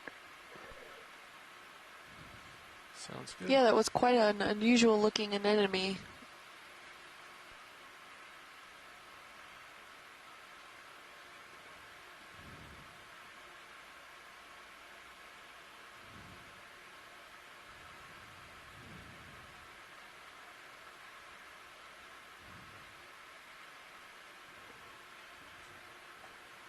I'm going to work over to the stock sponge. Copy. Then we could probably get another one in. Yeah, so I was thinking. Okay. 30? Yeah, let's do it. Not too much biologically diverse this dive is, but I'm seeing that there's quite a bit of sponges and possibly tunicates, as well as there was, I think, a cup coral seen earlier. I'd like some to occasional request fish. to move range 30 meters. A few of those crabs that were seen 175 before. degrees, speed decimal 2 knots. You can zoom in video, partial. Kim, I think perhaps it is pretty biologically diverse. It's just that most of the fauna that we're seeing is really small, and so we're passing over it without even realizing how much is there. Absolutely, you're right. I mean, part of what's on this hard substrate are a lot of these hydroids and different things that sometimes you just can't really see unless you're zoomed in all at once. This looks like an interesting sponge. Lots of different sponges, and even I think we've seen, 4 or 5 different coral species today. I think this is a sponge in the genus Caulophacus, which would be a Zoom out rustelid the full glass specimen video. So I'm curious how its stock shape. It's interesting to me. Yeah, and it looked like there was a brittle star on the top there, but I can't tell if it is still alive, that kind of grayish one, that really small right on that bulb area. Yeah, I agree. There were definitely some live ones on the main stalk. I'm not sure if that upper one was alive. Stock is pretty interesting. It's like Oh, pilot, can we get a zoom right on the left-hand side? That was just about to come out of screen, but it looks slightly feathery, almost translucent. Yep. Okay, video come in. Small, translucent. Were you looking at that barnacle, the yellowish one? Come in video. No, it's coming into dead center now, being pulled in. I'm not sure what this is. Okay. Well, after we look at this, which maybe is a bryozoan, but after we look at this, we should get a look at the what I think is a barnacle, because Jason and Rian were earlier talking about how possibly what we're seeing are a lot of barnacle plates, so there's a live barnacle. I think this is a hyozoan. Okay. Yeah, it looks quite complex and very delicate. Is that max zoom video? Okay. Great, thank you, pilot. Yeah, video can come out. Scott, where did you happen to see that? Just bump it up. It's going to be basically right above this hydrozoan, a little bit further on, and you'll see it's yellowish. Oh. There we go. It just came in the top of the screen. All right, I think it's going for All right. here. You want to snap I in think video? dead center now, pilots. That guy? Thank you. Yep. I can get closer. I'm pretty far away from it if you need a better shot. Should we get closer, Scott, or is this a good enough view? It's a good enough view just to demonstrate that these barnacles are down here. They're alive. These are crustaceans, and right now, it's closed up, so you don't see its feeding limbs, but it's those plates that are at the top that Jason and Rian were hypothesizing that may be a lot of what we're seeing here that are forming this platey encrusted material, which would suggest that at one time there were a lot of these barnacles. Got a little tether now. That's what those are. Looking down 5'3" degrees.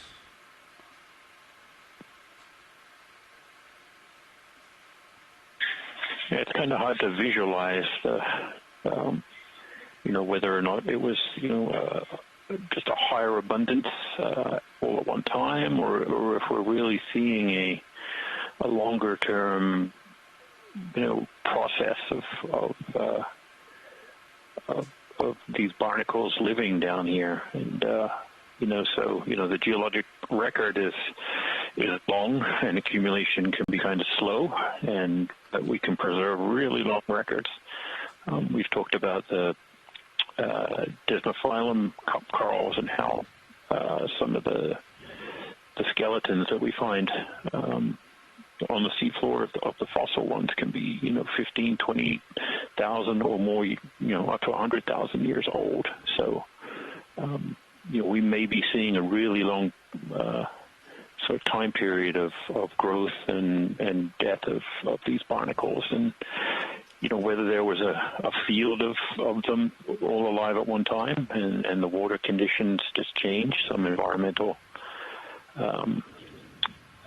criteria that was no longer suitable, and they died off, or we're actually seeing the more common sort of abundance of them, and it's just a really long time of accumulation, and the lack of sediment accumulation from the water column, and driven by these stronger currents in this area, may just be leaving these larger materials that can't be moved by the currents to accumulate. Jason, so it's the other part I think that you're basically alluding to there is the fact that they become encrusted with this presumably ferromanganese crust also preserves those shells for a very long period of time. If they didn't get encrusted, they would probably degrade faster, and we wouldn't see them.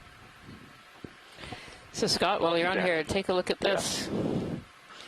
Yes, I think this is a benthicodon. So this is a jellyfish that likes to spend its time sitting on rocks. Maybe it wants to evolve into an anemone or a coral one day. Who knows? But beautiful specimen. I think Dougal Lindsay will be really happy when he reviews the tape to see this. Absolutely gorgeous. I said hydrocodon. I think it's benthicodon. Benthicodon, yep. Yeah, so are these actually attached to the rock itself, Scott, or do they literally just sit here like this? My understanding is they're literally just sitting there. I don't know if it's, part of the day it sits on the bottom, but we certainly see these swimming in the water column. And it's possible, if we disturbed it, it would do that. But it's not a permanent resident of the substrate. Yeah, it's absolutely stunning, beautiful. Thank you so much, pilot. Yeah, pilot's clear. Good spot. You come out, yeah. All right. I should point out, I believe benthicodon is a hydromedusa, so it is a jellyfish, but it is within the group Hydrozoa, which is different from the, lion's mane jellyfish that maybe you're familiar with in in shallow water, which would be part of the Scyphozoa, the true jellyfish. And so the hydrozoans have this alternation where as one stage of their life, they may be small polyps, and then they have another stage of their life where they're medusae.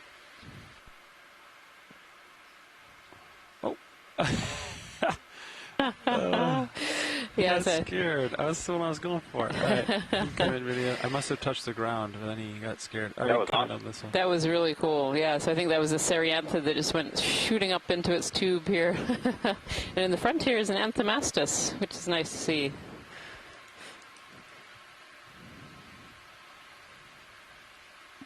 So Anthomastus is a type of soft coral, otherwise known as a mushroom coral. and has these big, long polyps, but actually has other polyps as well that are much smaller and tinier, and you can barely see them on kind of the mushroom cap of these particular corals. Thanks, video. Beautiful. See if there's other subjects on this rock of interest. You can just see the tube left behind by that Cereanthid that sucked right up there.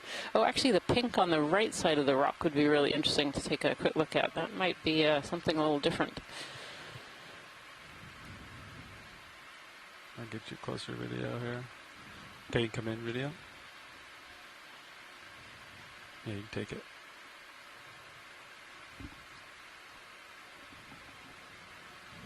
Not a super good angle on it. But now this is interesting. This looks a little bit Paragorgia-like. I agree with you, Rian. It's most certainly Scleraxonian, which is a large group that includes the family of Paragorgiidae. You're in good shape right now. Okay. Yeah, quite a small little colony here. Is it a picnic? Sorry.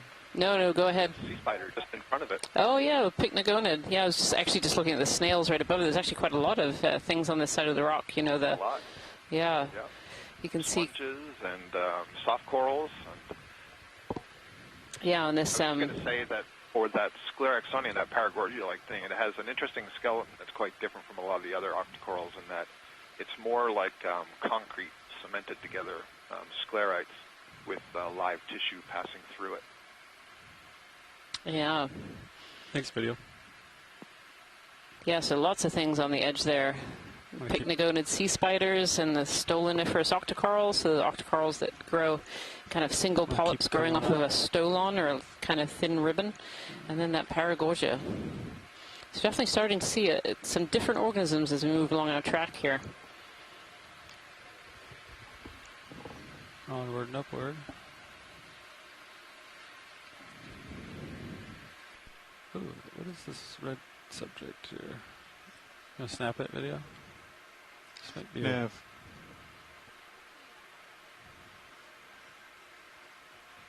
It is 1840.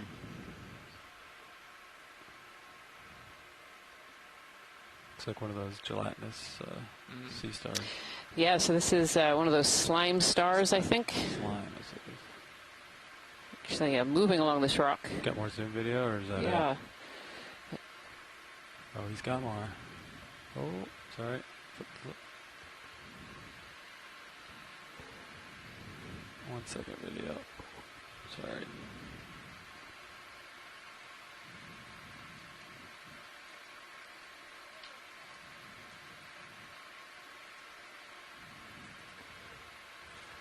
Came up a tad, looking at you about 60 degrees. So these, we think this is potentially a slime star, which one of the main features is they have this kind of outer covering on the outside of their skin. So the skin is actually has kind of this second covering and a hole in the middle, and that hole allows water in and out.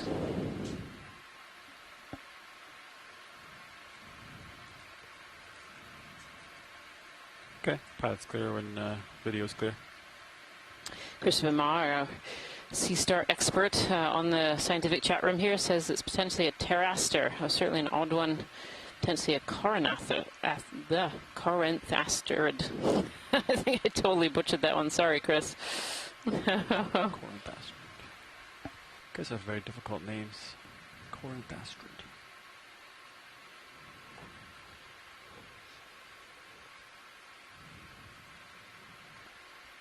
All right, headed uphill, co-pilot.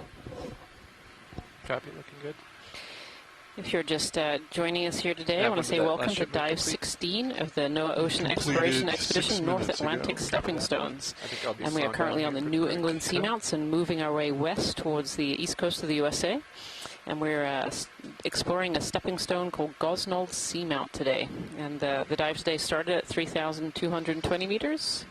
And we have been diving in kind of a saddle feature in between two peaks of this particular seamount, and I've definitely seen some very unusual things today.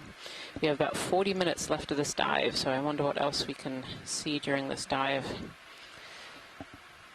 Pilot, this is Watch Sleep. Go ahead. Can we actually zoom in on the sediment kind of under this underhang here? Incredibly reflective. I'm getting a flare off of this. Very reflective. Come in. You beat me to it. Ah, there you go. I'm starting to read your mind, Jason. We've been doing 16 of these dives together. So. Yeah, it's getting kind of scary. Yeah, it's a pteropod shells. And Ian, I'll just note, as you look at this, as you were zooming in, I saw there were at least 3 barnacles on the rock above here, so if you're looking for a live barnacle. Ah, we should definitely look at that when we finished here. Thank you, Scott. How am I doing, co-pilot? Doing okay, back at about 60 degrees on you. And I'm centered at 175-ish. Should be right. Yeah, there we are. So barnacles. So a lot of them. Yeah. So we see some of these plates that are covered over in this ferromanganese patina that looked potentially a little bit like barnacle plates. We actually have a collection of them on board D2 right now, and so when D2 is recovered and back on the Okeanos Explorer, we can take a look and see what those are. But we've been wondering whether they're actually the plates of these barnacles. You can see these barnacles have these plates around them, and maybe as those barnacles have died and the shells have persisted and got covered over in that ferromanganese patina.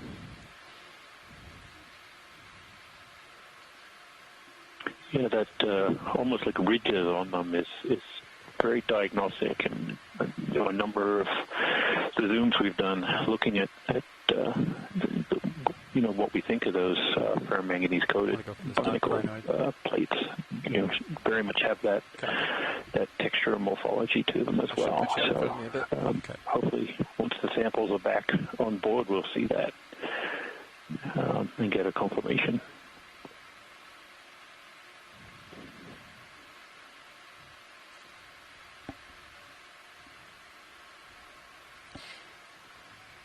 Here's one of these yellow stalked crinoids, and is actually, I think, is one of the first, if not the first one that we've seen today that doesn't have a big sargassum piece around the top of it. We've seen a lot of these kind of tumbleweeds and pieces of sargassum today.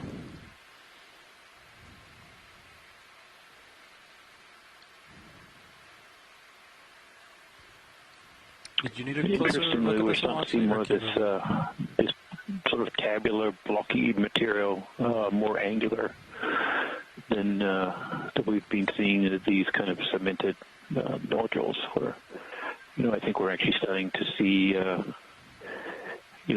more perhaps material that's been displaced from the flanks of the seamount. Still a lot of these cemented nodules and other things around, but well, this may actually just be a cross of those cemented nodules, actually. Now that we have a closer look at it. So that's really interesting. Is that layered? Is that the current from D2 pilot that's coming up? Yeah, I would say I'd say it's super light Yeah. stuff being thrown up on my thrusters. Like, it was really far in front of me, so it must have been extremely light. Very fine. Yeah. Yeah. Yeah. Yep.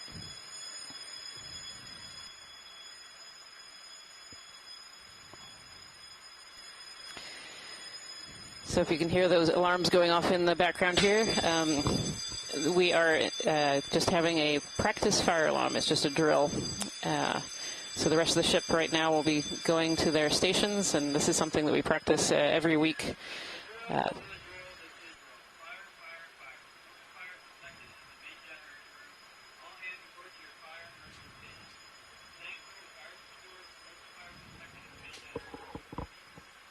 Ooh, I think I see a fish up there.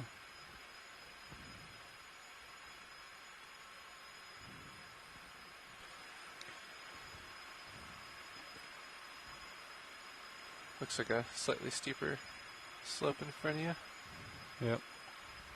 You are out in front of me though, and I think I'm slowing finally, so copy. Once you're comfortable, we can go down there, move in. What am I looking at? Pink in color. Oh yeah, could we zoom in on that? The terrestrial. Very bright pink, pinky red. Video, you want to zoom in on the possible strap? Yeah, it looks like a strap or a line.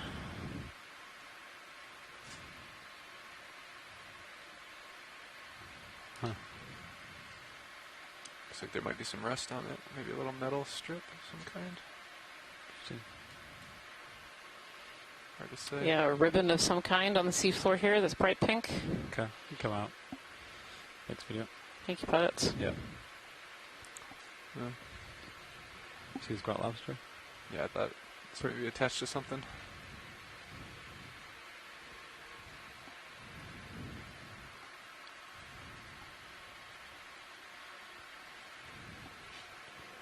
Scott Francis pointing out that's the second time today we've seen unusual color on the seafloor, and it turns out to be debris from above.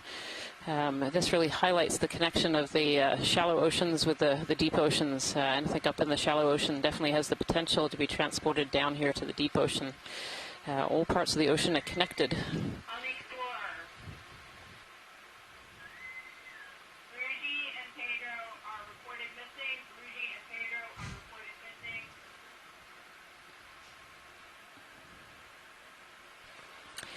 If you're hearing those alarms in the background over our headsets, they are just drills that are going on right now.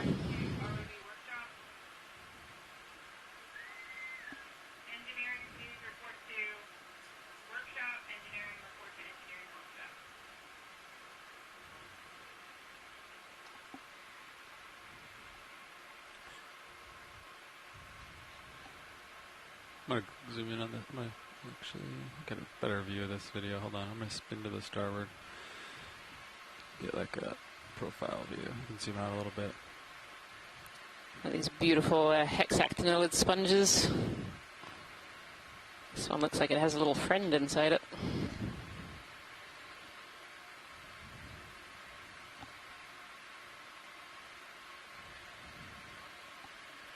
We can let it go video.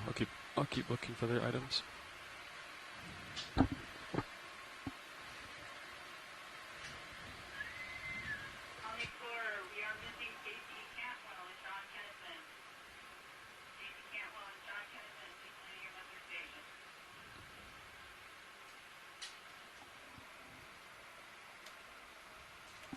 Call workshop. Maybe he's there with headphones or something. Yeah, I'll double check.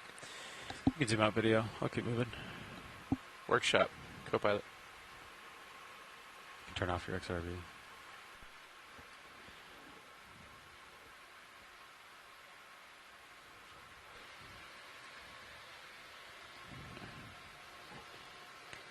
So Kevin Conrad in the scientific chat room here is saying that this bottom really seems to be that mix of nodules like we were seeing earlier, but also some of these angular basalt debris, these larger pieces as well.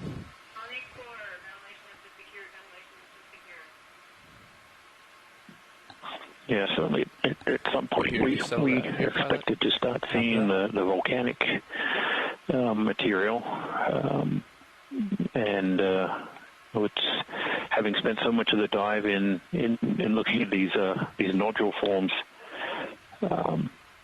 you know, a changeover to pillow type structures or these more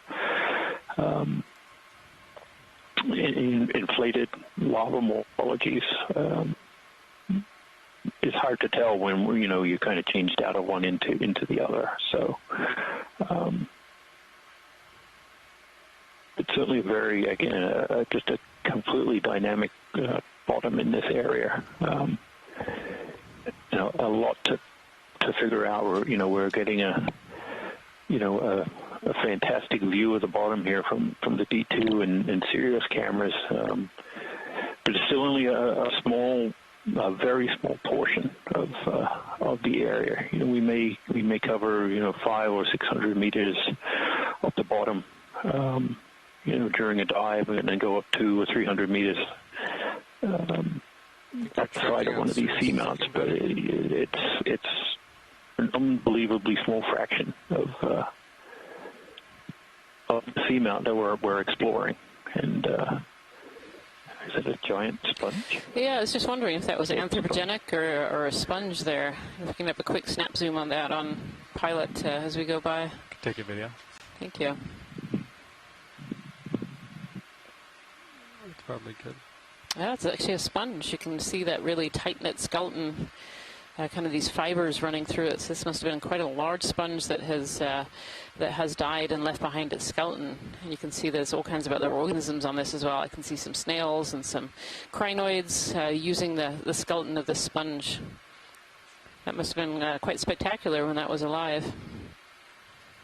Thank you so much, pilots. Yeah, no problem. And another kind of one of those tumbleweeds of sargassum that we've been seeing on the bottom kind of throughout this dive.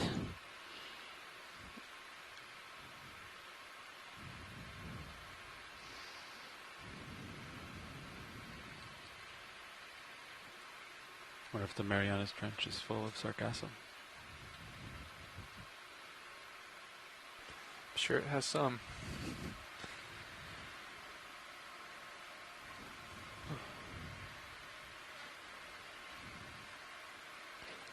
Could we zoom in on the rock that's just above center right now? It's 3 white, I assume sponges sticking up from the top there. Send by video, I'll get closer. Thank you.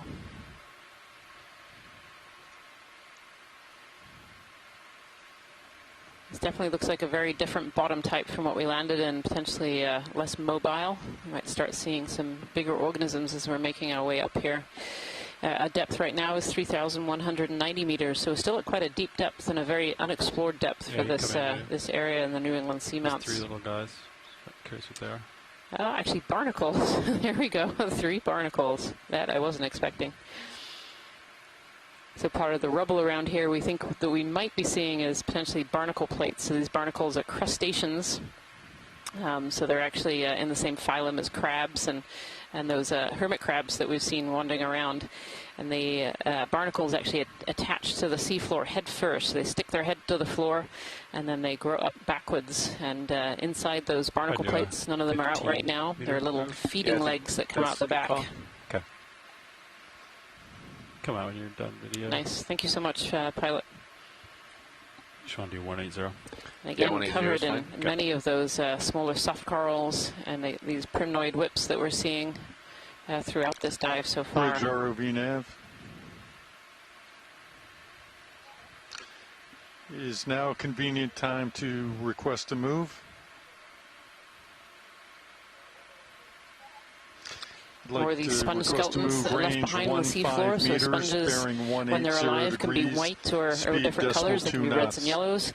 And when they die, they kind of leave behind this brown skeleton. And that brown skeleton still forms structure on the seafloor. And so a lot of organisms can still use these this sponge structure once the actual organism has died.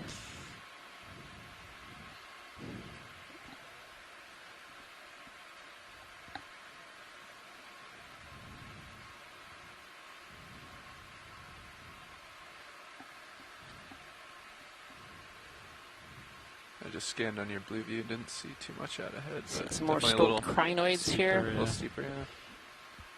And more of these Bersingids and sea star and brittle stars kind of draping themselves over the rocks.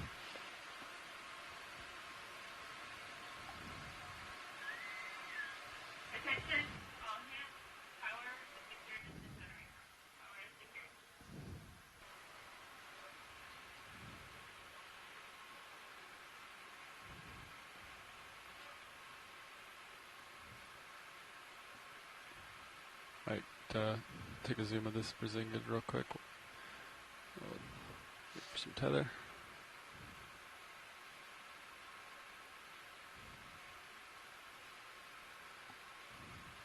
Come in video on the Berzingid. Looks like a brittle star hanging out on this rock. Oh, I lost one. And again, every time that we zoom in here, we see these soft corals. There's kind of one either side of this brittle star.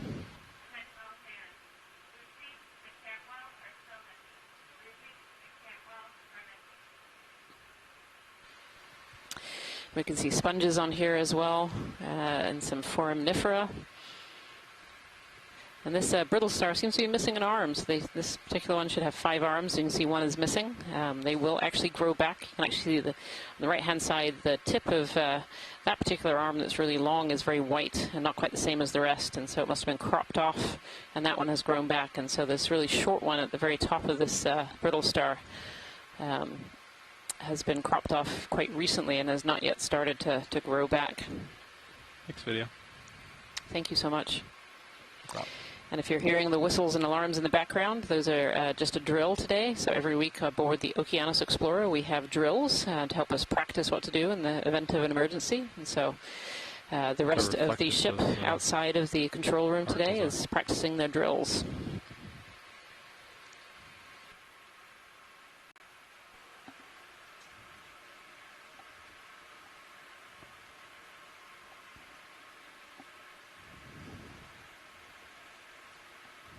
Yeah, it's pretty interesting.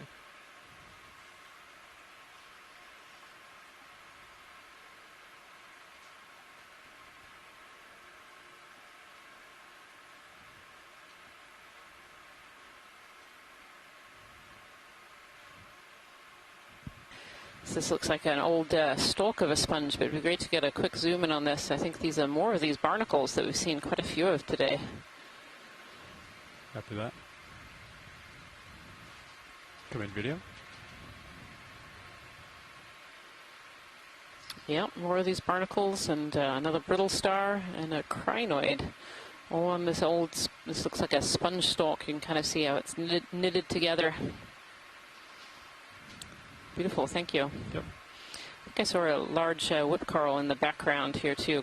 I think it's still a little bit a ways, but I'll head there next. Coming up on that. Eyes on. Okay, got enough time to make it over there. Maybe, maybe not. Looking at the surface of these rocks too, I think I see a lot of these barnacles, so that might explain why we're seeing so many of these potential shells or barnacle plates on the seafloor further down. It'll be very interesting when those collections come back aboard the Okeanos Explorer this afternoon. We'll be able to see if we can identify those as barnacle plates.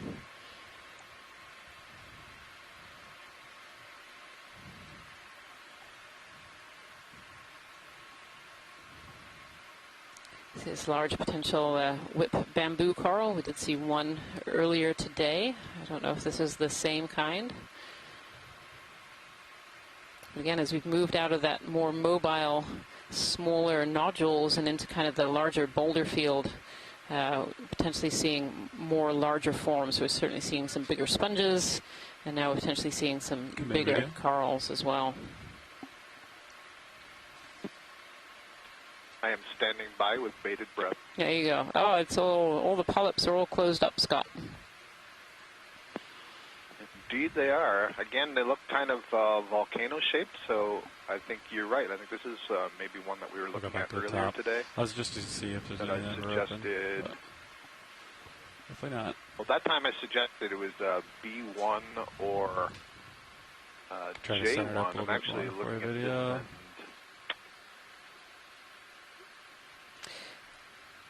Could we go down to the base, please, pilot? Yep. Thank you.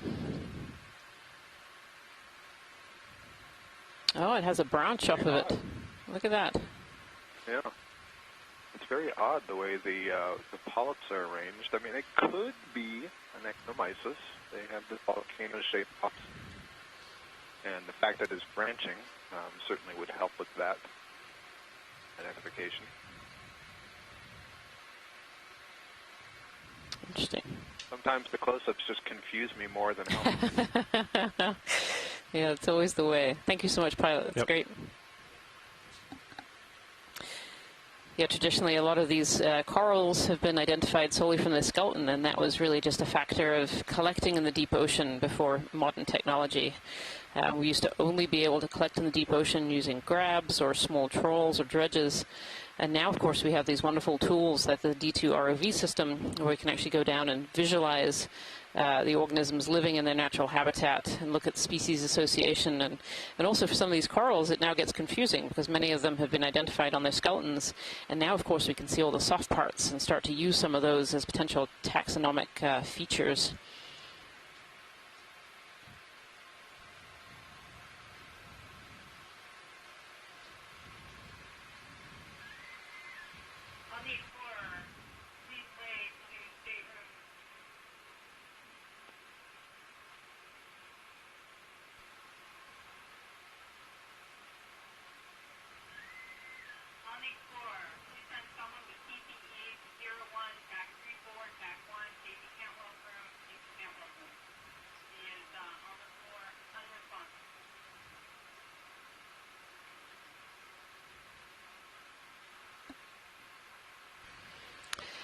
Beautiful sponge here with some large brittle stars on top. If you can have a snap zoom, that would be great, pilot. Yeah, Thank you. You can take it.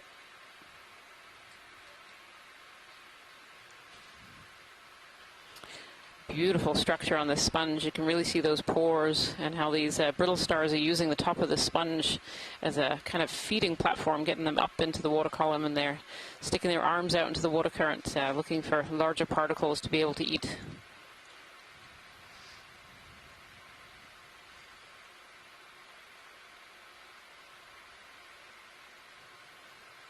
Like a sword fight, kind of.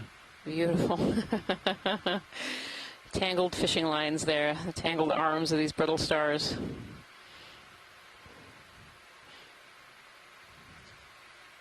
Thank you so much, pilots. That's great. Okay. Video come out when you're ready. And again, the background, every time I feel like we've zoomed in today, we've seen more of these little primnoid whips. You know, the density of those particular whips are really quite high in this dive. It's kind of surprising to see so many living here. They almost carpet the sea floor. It seems like every other rock has one attached to it. And that's been the same throughout this dive, even landing in the nodule field that we were in earlier.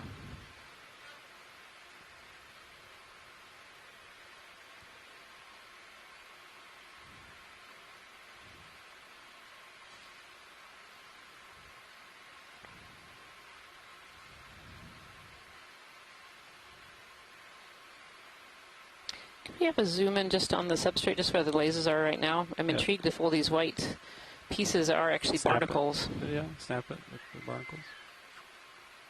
Hold that.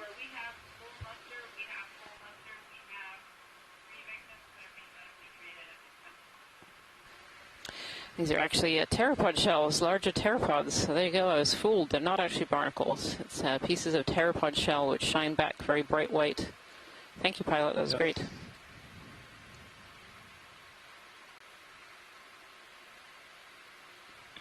We have been seeing more of the pteropod shells as we move up the slope here. When we first started, we didn't really see much.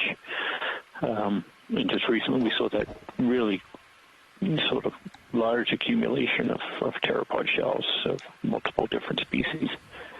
So they are starting to show up a little more, you know, perhaps we're moving out of some of the high current areas, so you know, different forms of sediment are able to accumulate.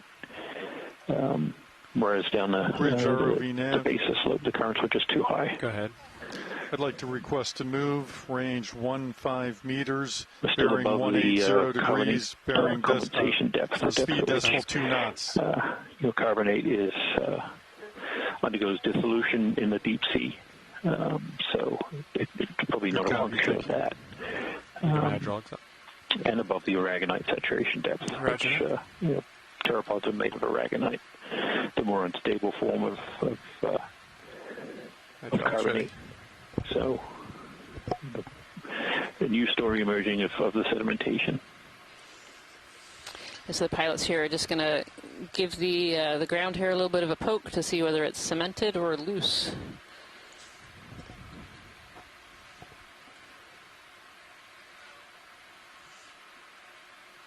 Having stopped here at this location, Jason, this really looks a lot like the nodules that we were seeing earlier, just almost bigger ones than we were seeing at the beginning.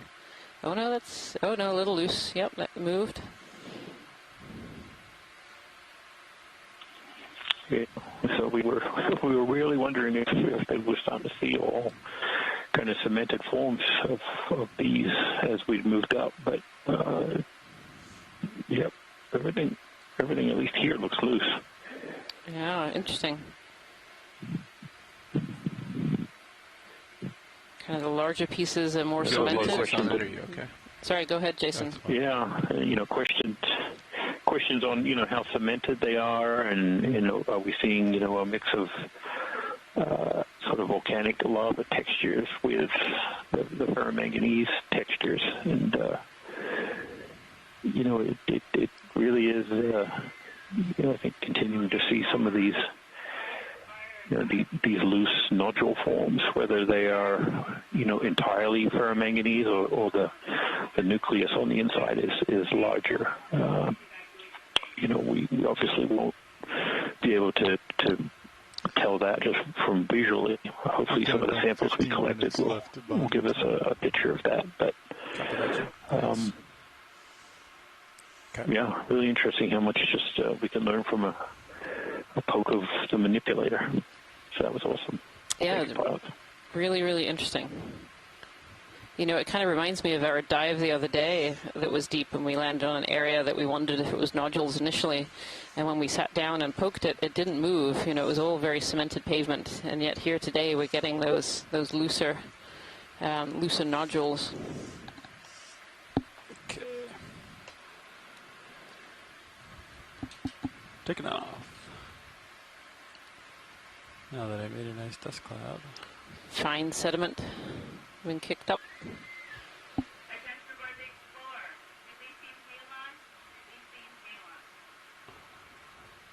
This is quite the drill today.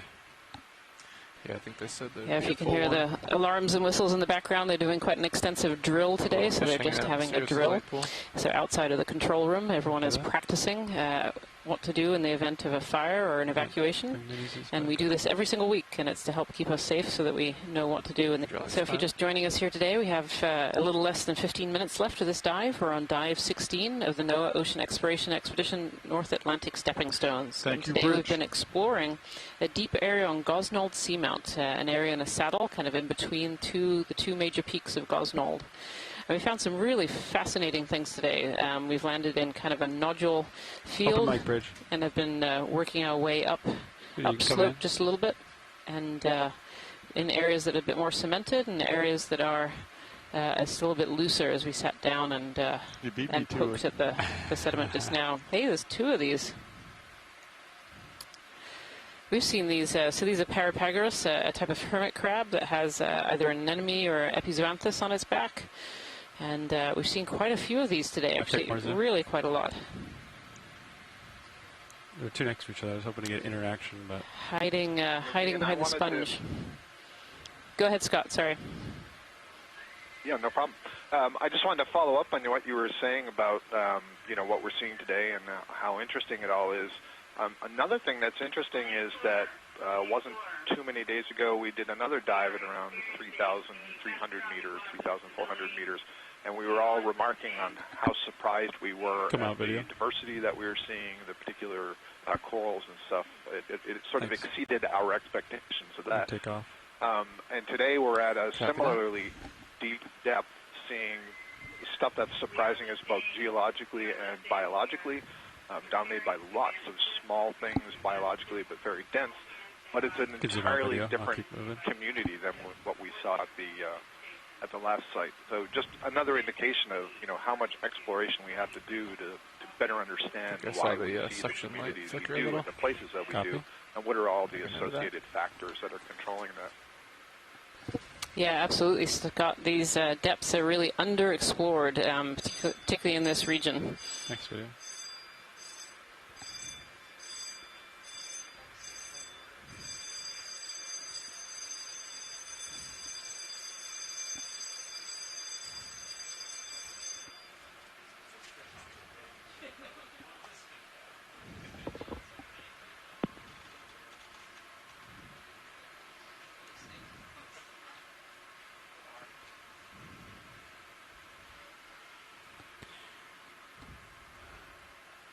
Wonder if our watch change is going to get... Yeah, we might have to do the setup. Yeah.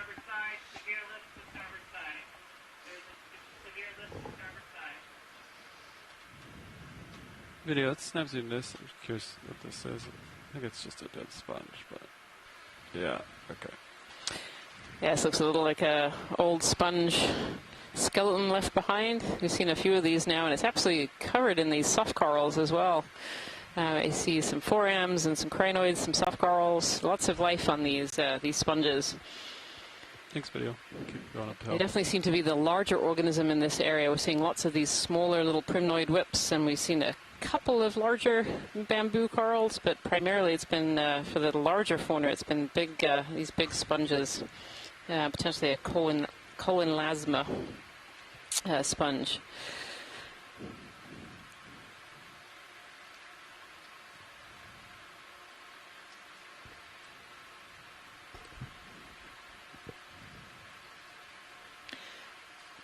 Where does that last move complete? Lots of crinoids on our journey today as well. Okay. Seeing some stalked crinoids as well as some time for one more. Crinoids that are sitting on these nodules, these larger boulders. 15? Yeah. And some on the edges of sponges as well.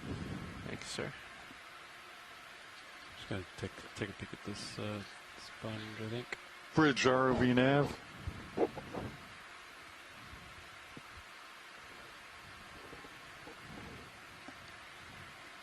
Ooh, it's a white one, isn't it? Okay, can we do partial video on this white sponge?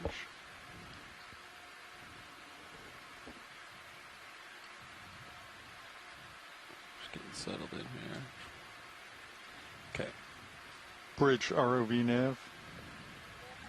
I'd like to request to move, range 15 meters, bearing 180 degrees, speed decimal 2 knots. See these beautiful brittle stars kind of on the edge of this this sponge here. You can really see the texture in that sponge. Good so those copy, pores allow water to run through, so they can extract nutrients out of the water.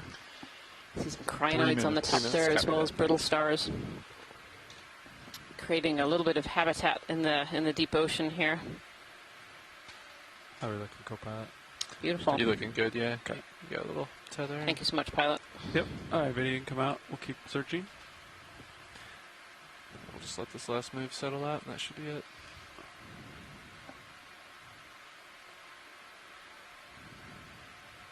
Looks like you have a few targets in the area. Yep.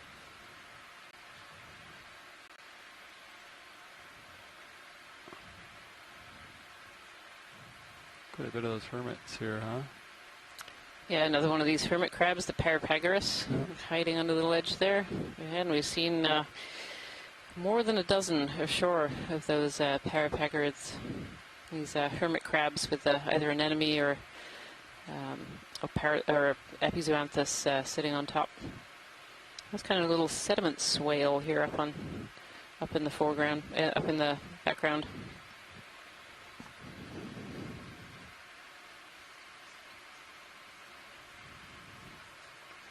Interesting little area here where sediment is accumulated.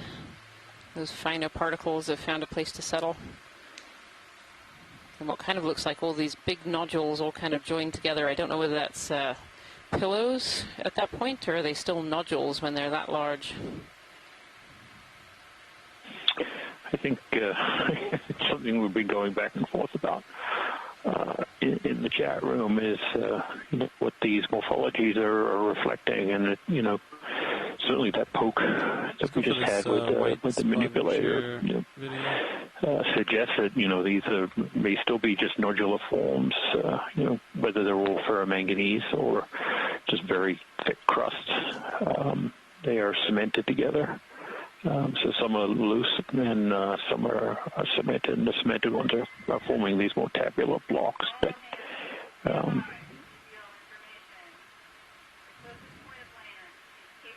little sponge. Oh, and an octocoral.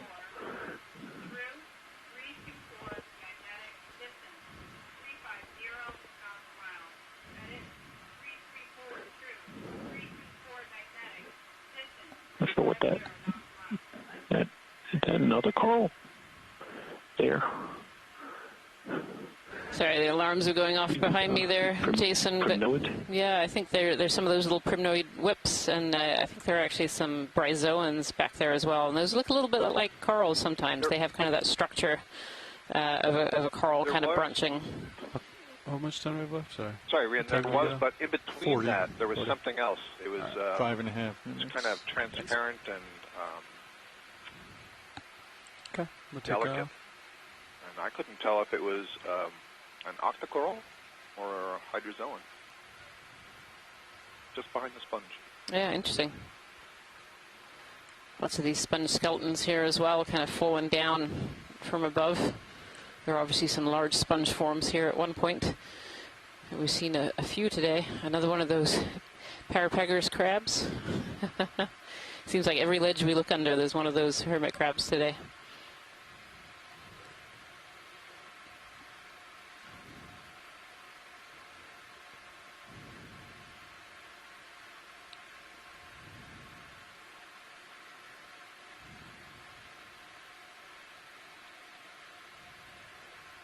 Oh, there's another one of these, I can't remember what they're called. You can snap it just for an ID. We've already seen this one. But oh, one of these, yeah, benthic jellies. It's the second one of those that we've seen today. Beautiful. Medico video. I'm flying by. I'm going to go for the larger subject right. That's my curiosity. This one. Benthicodon-like. Thank you, Scott. I was frantically looking through my notes.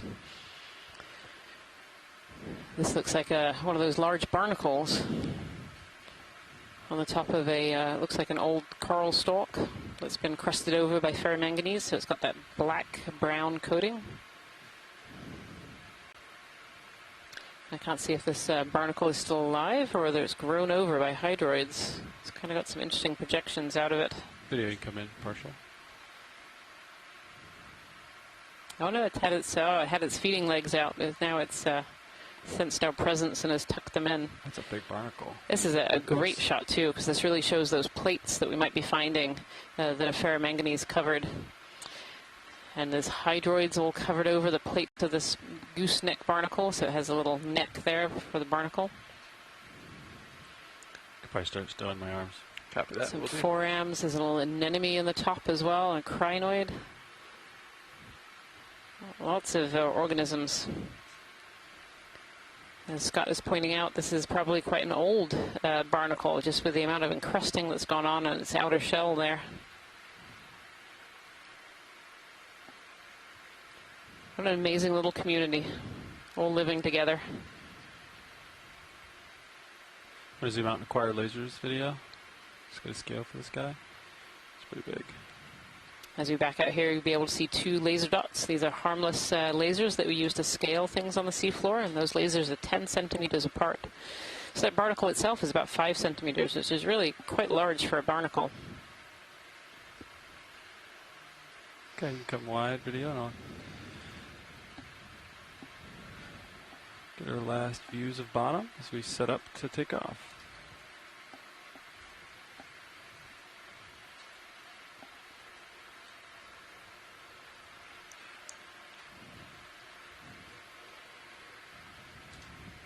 Video, if you want to try to go for the fish. Not sure which way he's going, but... We have another fish up ahead. We've seen a few fish today, which has been great to see some more mobile fauna. It's quite far out. This looks another snaffibranchid, I think. Take more zoom if you got it. And Ken Sulak was noting earlier that there's at least 2 species of snaffibranchid that we've seen today. And both of them are relatively rare, and both of them, the observations that we've made today would be new depth records for the Atlantic, so that was good.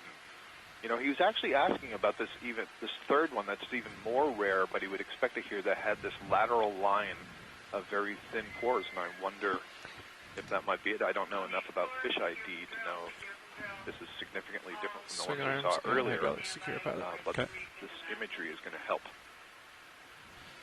Yeah, I was thinking the same, Scott. This white line, the lateral line going down its back with lots of these little white pores. And you can turn port. Yeah, port, and I'll go starboard a little bit. Okay. Next video. Let him go. And Sulak is a retired fish biologist from USGS who's done an awful lot of work with deep-sea fish ecology, and he's providing us with just some outstanding information on the ecology, feeding ecology, and distribution of these Watch fish. the pilot. And so look forward to his report on that later. That marks the end of our dive today. We're going to set up to come off. Thank you very much. All right. And there we are. We ended on a potentially rare species of snaffibranchid fish. This is the end of our dive today. I want to thank you for joining us on Dive 16 of the NOAA Ocean Exploration Expedition, North Atlantic Stepping Stones. We ended our dive today at just over 3,000, just under 3,200 meters. And certainly had a really exciting dive today, seeing some very unusual and very unexpected things, both for the geology and the biology. So on behalf of myself and everyone aboard the Okeanos Explorer, as well as all of our scientists on shore and our co-lead, Jason Chater, I want to say thank you for joining us. I also want to have a huge thank you to the pilots today and to the crew of the Okeanos Explorers. It's been a tough dive in terms of currents, and so they've done a great job keeping us on the seafloor today. So thank you. I hope you will join us again tomorrow when we hope to be exploring the Atlantis II Seamount. Pushing out of depth. Yeah. Thank you, everybody. Thank you, everybody. Thank you for making that look so easy. We learned a lot today. A lot of surprises. Bridge ROV nav. Lots to chew over in the coming months. The vehicles are off the bottom. Full down and back. Good delta